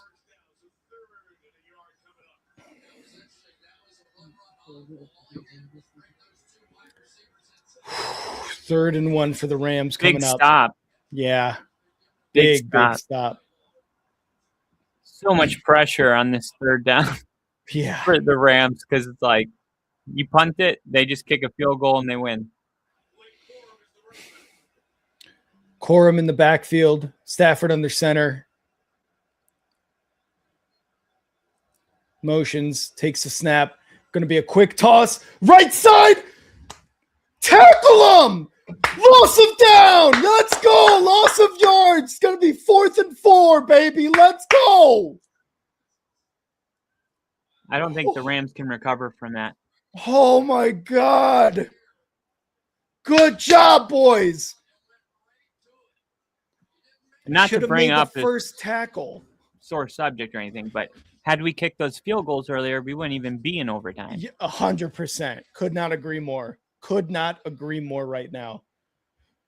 But look, Fourth they're and going two. to punt the ball. Last time they punted the ball, it went 20 yards. Yeah. So they Here's might a punt this into field goal range. Duvernay. Oh, why would you fair catch that at the 15? You could have returned that. He kicked it that far. Yeah. Caleb Williams. That was his best punt. Yeah. Oh, my God. So you need about 50 yards for the win.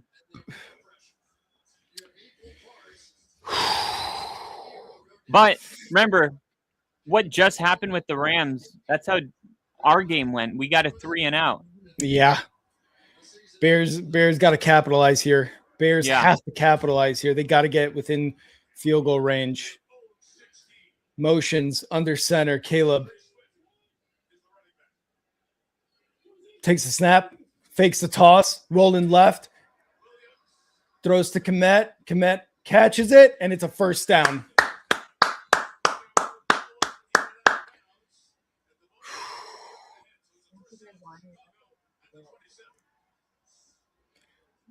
First down. Did he step out? No, he did not. That ball crossed the first down line. Let's go.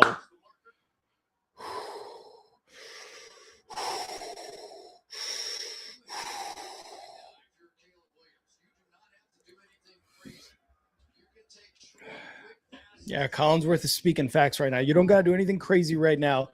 And we're going to hand it off, and it's going to be Swift. Gets taken down for a loss on that run.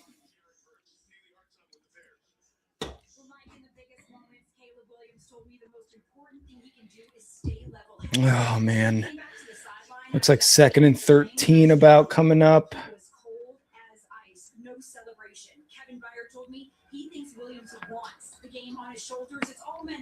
Caleb shotgun on this 2nd and 13. 4 wide, 1 running back. Takes a snap. Looking to throw. Quick throw, and it's going to be DJ Moore. And that's going to go for about 8 yards. Going to be a 3rd and 5 upcoming for the Bears.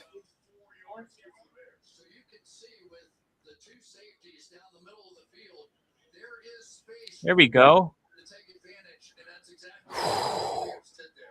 DJ Moore, welcome back to the game, brother. Honestly. Shit, welcome to 2025. 2026. 3rd and 4. Shotgun. Caleb. Motions right side. Takes a snap. Looking in the pocket. In the pocket under pressure. Rolling right now. Rolling right. Going to take it himself. And he gets the first down. Big hit, but he still stands up on that first down. Let's go, baby. Let's go.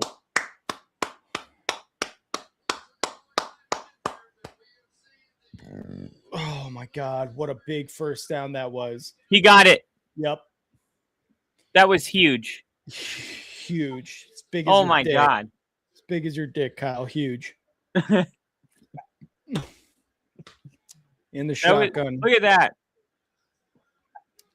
At the 37, 38-yard line. Shotgun motions to the left side. Takes a snap. Fakes the handoff. Looking. Gets to Manungai.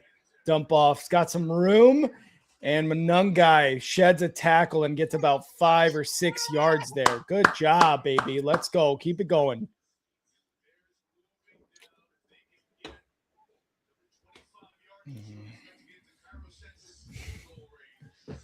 Come on, boys. Come on. Let's go. I love when you can tell they want to tackle you so bad, but the whistles are blowing and they didn't get you down. Yeah. Under center. Cole Kmet, fullback. Manungai or Swift. Manungai, the running back. Going to be a toss. It's actually Swift. Lead blocker Kmet and just gets tackled in the backfield. 3rd and 9 coming up. Damn it.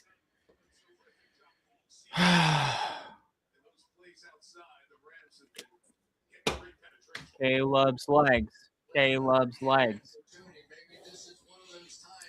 If they would have faked that pitch and kept it, oh man, that's a wide big open. gain. Yeah, it's a big gain. 3rd and 6.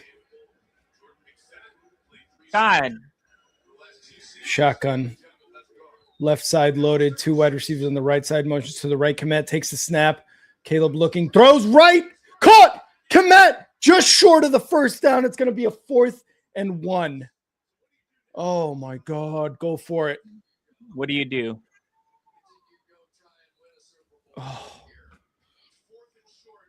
Oh, it's going to be 4th and probably 1, if not less.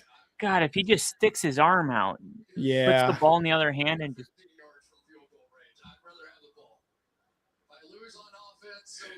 4th and inches. 4th and inches.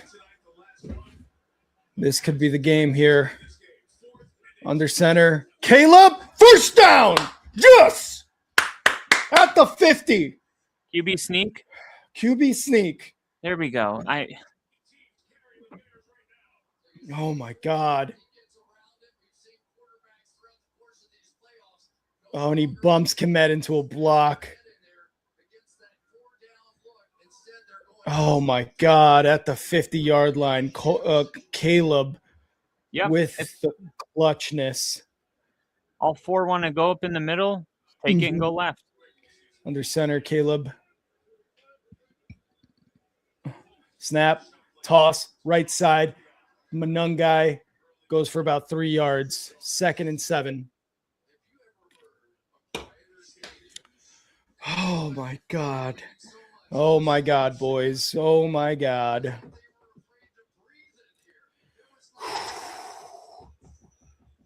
Second and 8.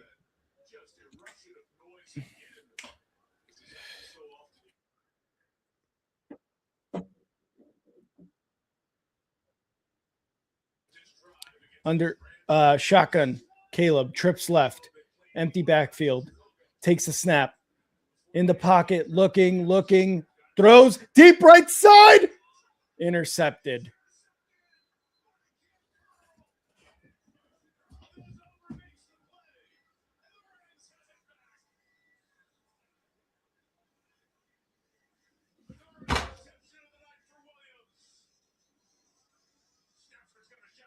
Why the fuck? I do not understand this shit. I do not understand these crazy throws. You had him open, but why are you throwing it? Why are we throwing it that deep right now, Caleb? That's a fucking interception. Oh my God, dude. Yeah. 3rd interception? When you're moving the ball effectively? Come on. Under center, Stafford.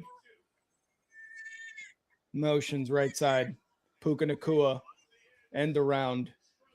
Gets taken down after about a 3-yard gain.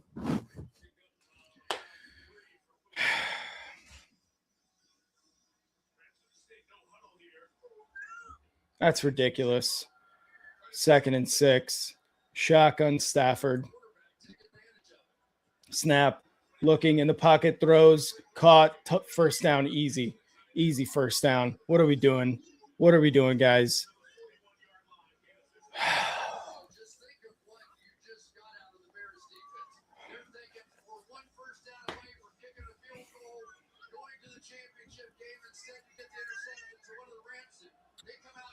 At the 41-yard line, shotgun for Stafford.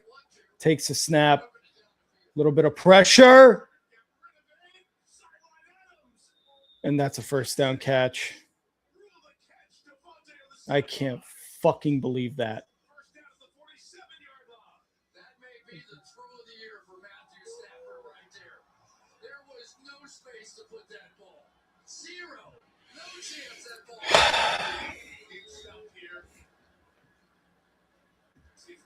Rams at the Bears 47. Oh my God. No fucking reason why we need to call that fucking stupid play. I don't think he caught that. If he's bobbling it with 1 foot in, then yeah, it's not a catch, but it looks like right foot planted there. But he takes both feet off the ground. I haven't seen the replay yet. But if that's not full control,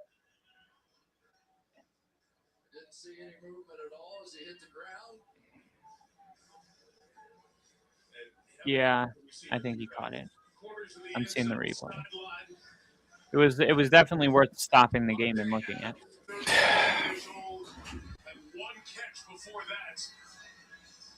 This catch would put the Rams at the 47 of the Bears.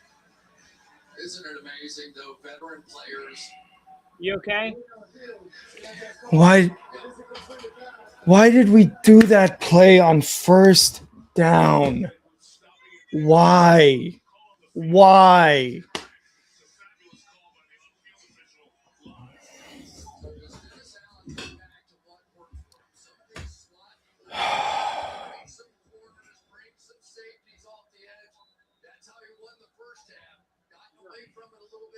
Under center, Stafford.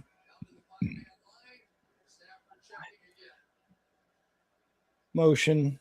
Right side takes a snap. Going to hand it off. It's going to go for about 4 to 5 yards there.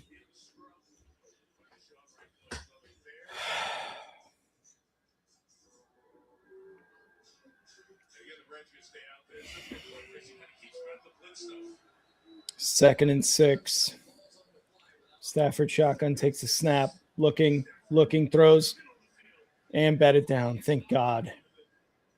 Wow. Big third down.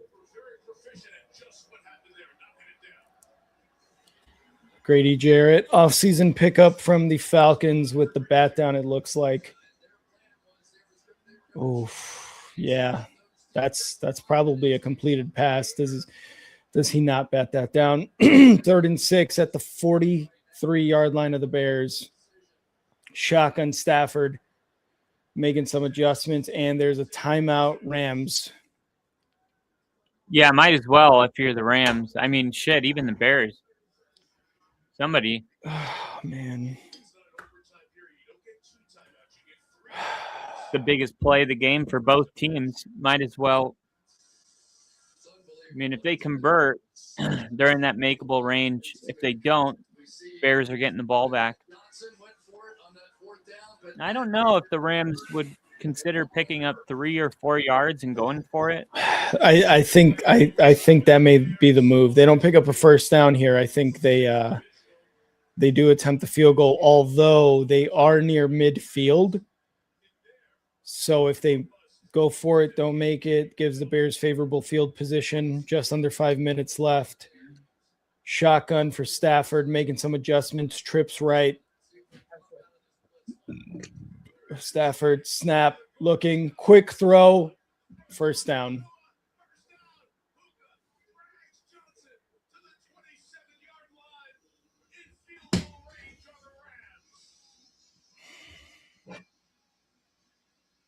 Bad play call to go fucking pressure there.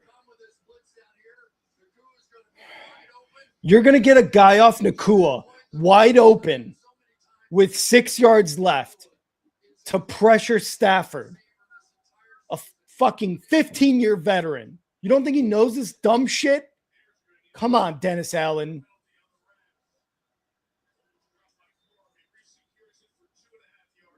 He's going to get 3 yards there. 4 minutes left.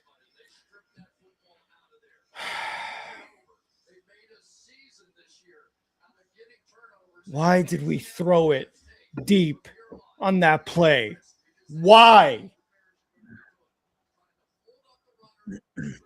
Got 3 first downs, and you're like, fuck it. Let me throw it 30 yards deep.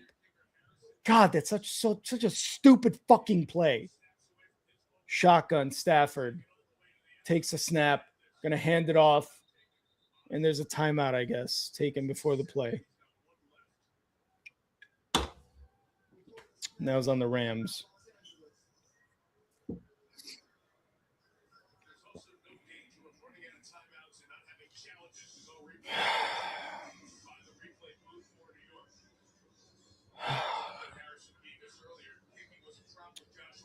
moving the ball effectively, getting first downs. We're in Rams fucking territory. And instead, let's drop a 30-yard pass play. God damn it, man. God damn it.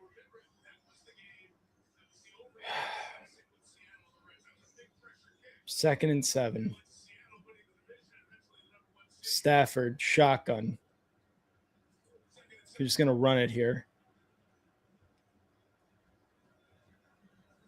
Snap. He's going to pass. Throws deep right side. Incomplete. 3rd and 7. I think he misses the field goal. God, I hope so.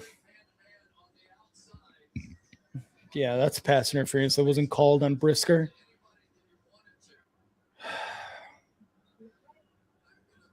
Third and 7. This might be the last 2 plays of the game. We'll see. Stafford shotgun. Corum in the running back takes the snap. Stafford looking to throw. Throws a deep left side.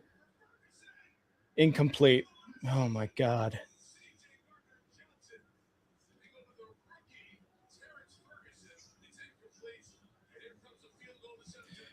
And the field goal unit is out there for the Rams. Oh, my gosh. That was almost a touchdown.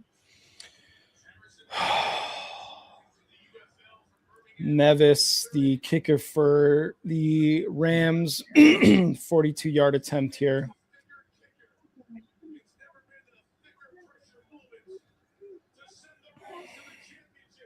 Snap, hold, kick is good. Rams win.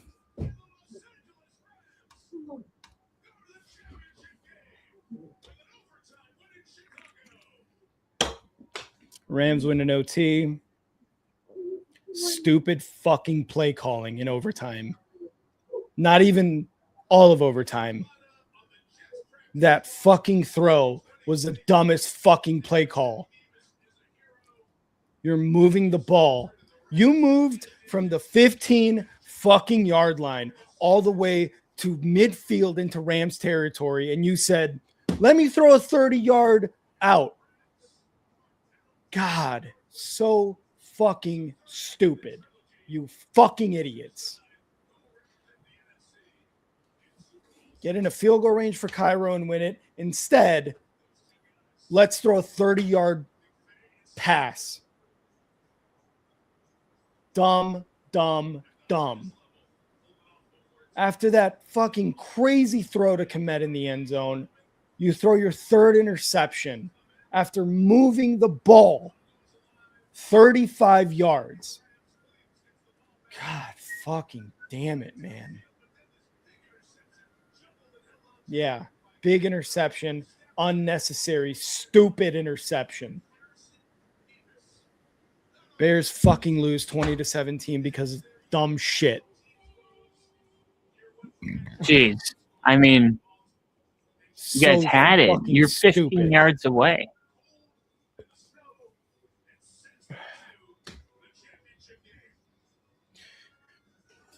Questionable play calling on the offense all game. All fucking game. Questionable fucking play calling on the offense. God, stupid shit. Let's throw the ball on 2nd and 15 instead of getting 5-6 yards on a run.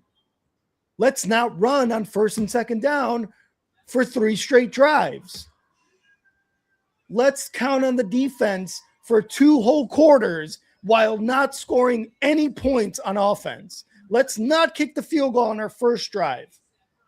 Even though all season, when we don't score on our first drive and turn it over, it ends up being bad for us. All season, Ben has seen when you go for it on 4th and short on your first drive in the red zone, you're not getting it. You don't have effective play calling in that zone. All game.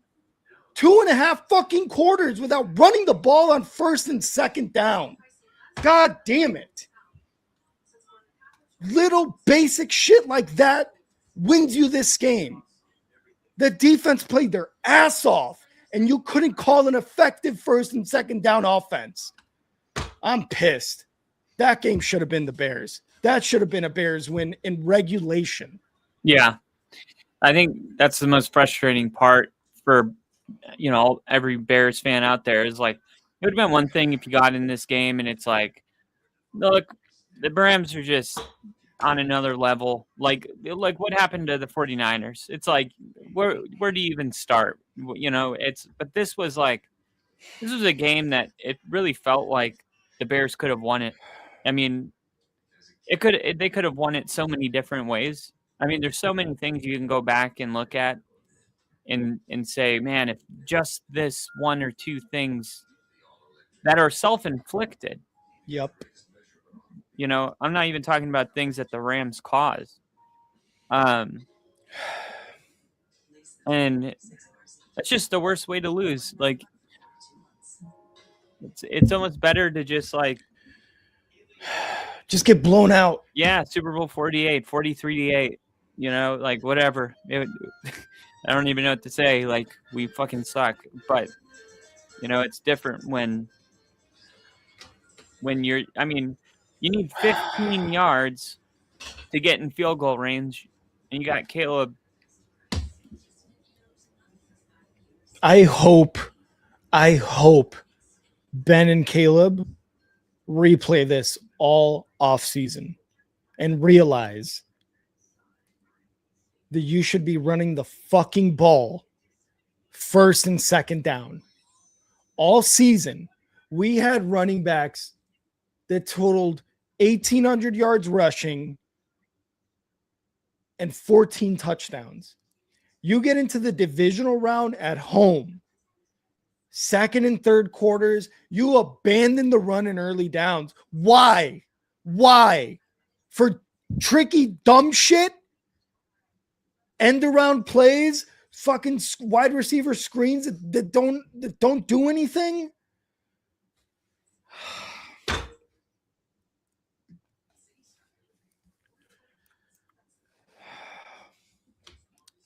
That was so disappointing. Second and third quarters, so disappointing. It felt like, too, the teams kind of played off of each other all game. Like, the Rams come out, get a touchdown. The Bears come out, get a touchdown. They both get 3 and outs. They can't do anything. Then the Rams get a touchdown late. Then the Bears all of a sudden are able to get a touchdown. It just seemed like they kept mirroring each other the entire game, which makes sense, because it went into overtime. But yeah, it felt like the Bears coming out and getting a 3 and out. I mean, it didn't matter. Like I said, this happened to me yesterday, and I just assumed we lost at that point. Like, if you get a 3 and out in overtime, it's like, yeah, I mean, I don't expect to win, and yet they got the ball back, and the Rams probably thought at that point, like, there's no way we're going to win this. We came out, got a 3 and out. Now we're giving the Bears the ball, and they had a good punt, but the Rams, man, they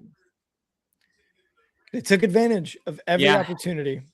They took advantage at the end, and it was like someone at some point was going to win, and it could have been the Bears. I mean, it didn't have to be the Rams. Like, you guys were on first. Wasn't it first down on the 50? Yeah. Jesus Christ. It was, if it wasn't first down, it was like second and at most 10 when they call that dumb fucking play call to throw it deep.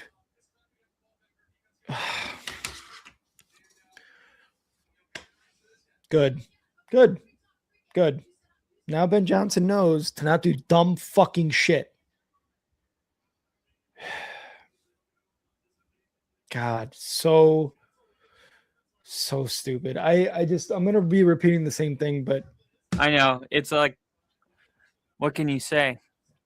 You waste that miraculous throw in that fourth quarter under 30 seconds by Caleb Williams to call a play in which you're throwing the ball further into Rams territory when you're already in Rams territory and you got 3 first downs in overtime from the 15. Just stop trying to outsmart everyone, guys. What the fuck? Yeah. I feel like the questions, Caleb's first question is probably going to be like, you willed the team back with that incredible fourth down, heaved to Cole Kmet in overtime. What was going through your mind as you dropped back and threw that ball? And how do you process the interception on the next drive? Because you talk about highs and lows. It doesn't get much higher and lower than that in back-to-back possessions. Like, I mean, that was like one of the most miraculous moments I've ever seen. And then obviously the unnecessary interception. But to be fair to Caleb, like when they showed the replay, like it was obvious that you could see what he saw. Yeah. The DB just made a good play and undercut the receiver. But like, Yep. It wasn't like, what was he seeing type of an interception? Like, Yeah. I think it's just, dude, think about it. Think about making that throw at the end of the game and what that does to your mind. Like, I can do anything. You know what I mean? Like, you're not going to be like holding back after that type of a throw. And I think maybe that gave him the confidence to throw that ball. Maybe he doesn't throw that ball. But then again, the game doesn't even continue unless he has that miraculous play anyway. So I don't know.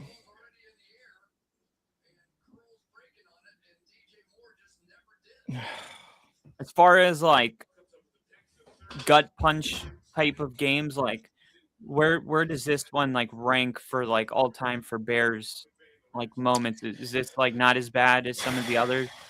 Because obviously you have to have the context of like how much you guys achieved this year.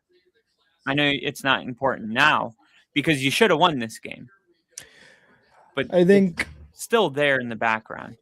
I think in terms of gut punch, it goes Super Bowl 41, I believe, or something like that, whatever it was in 06. Yeah. 2010 season NFC Championship loss against the Packers, the double doink, and this one, fourth, I think, in my lifetime. Super Bowl, NFC Championship, double doink, and now this. And now the Caleb overtime interception. And what's weird, because if I probably had you rank like all-time best Bear moments, the throw to Cole Kmet, I bet makes the top 5. Yeah. In terms of just like seeing like what I've personally witnessed, yeah, for sure. I've never seen anything like it. And just Dennis Allen calling that blitz on that 3rd and 6 where Puka Nacua got 10 yards on the dump off by Stafford. You're dealing with a 15-year vet in Matthew Stafford, dude. You think he doesn't know when a blitz is coming? You think he doesn't know that when that cornerback comes off Puka Nacua, the best wide receiver in the NFL this year, he's not going to dump it off to him? Like, what are you doing?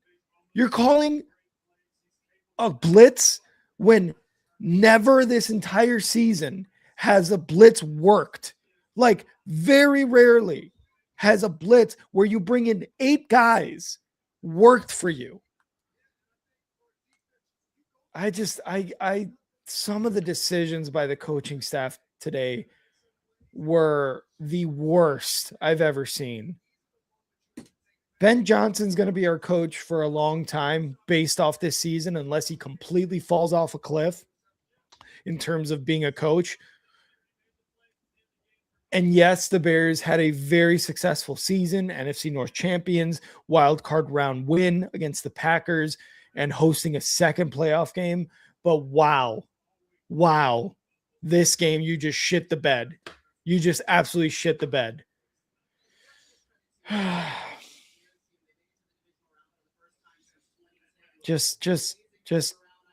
just garbage decision making today on the coaching staff, and mostly Ben Johnson. But this is extremely disappointing. It's infuriating. We had a very good chance to go to the NFC Championship game. Would have been here in Seattle. I live in Washington, so it would have been awesome. I don't know how that game against the Seattle Seahawks would have gone for the Bears, but we better would have than had the 49ers one. Yeah, we would have had a third game. We would have had a third playoff game, and you know what? That would have been enough. So yeah. Infuriating, disappointing, and like you said, gut punch. I got nothing else. I'm gonna take a quick pee for the C. Be right back. Well, definitely the Bears are probably going to be the favorite to win the division next year. And you got to think that they're going to add a couple pieces, get a little more experience.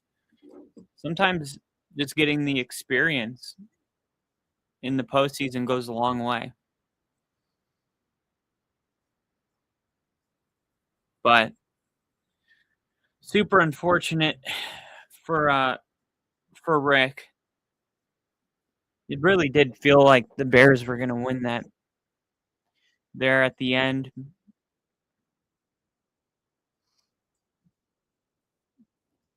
Some questionable decisions.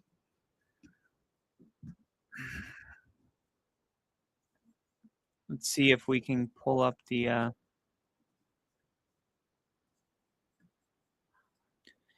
Bears had 417 total yards.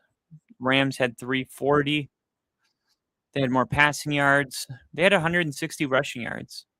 More yards per play. And that's the thing. Like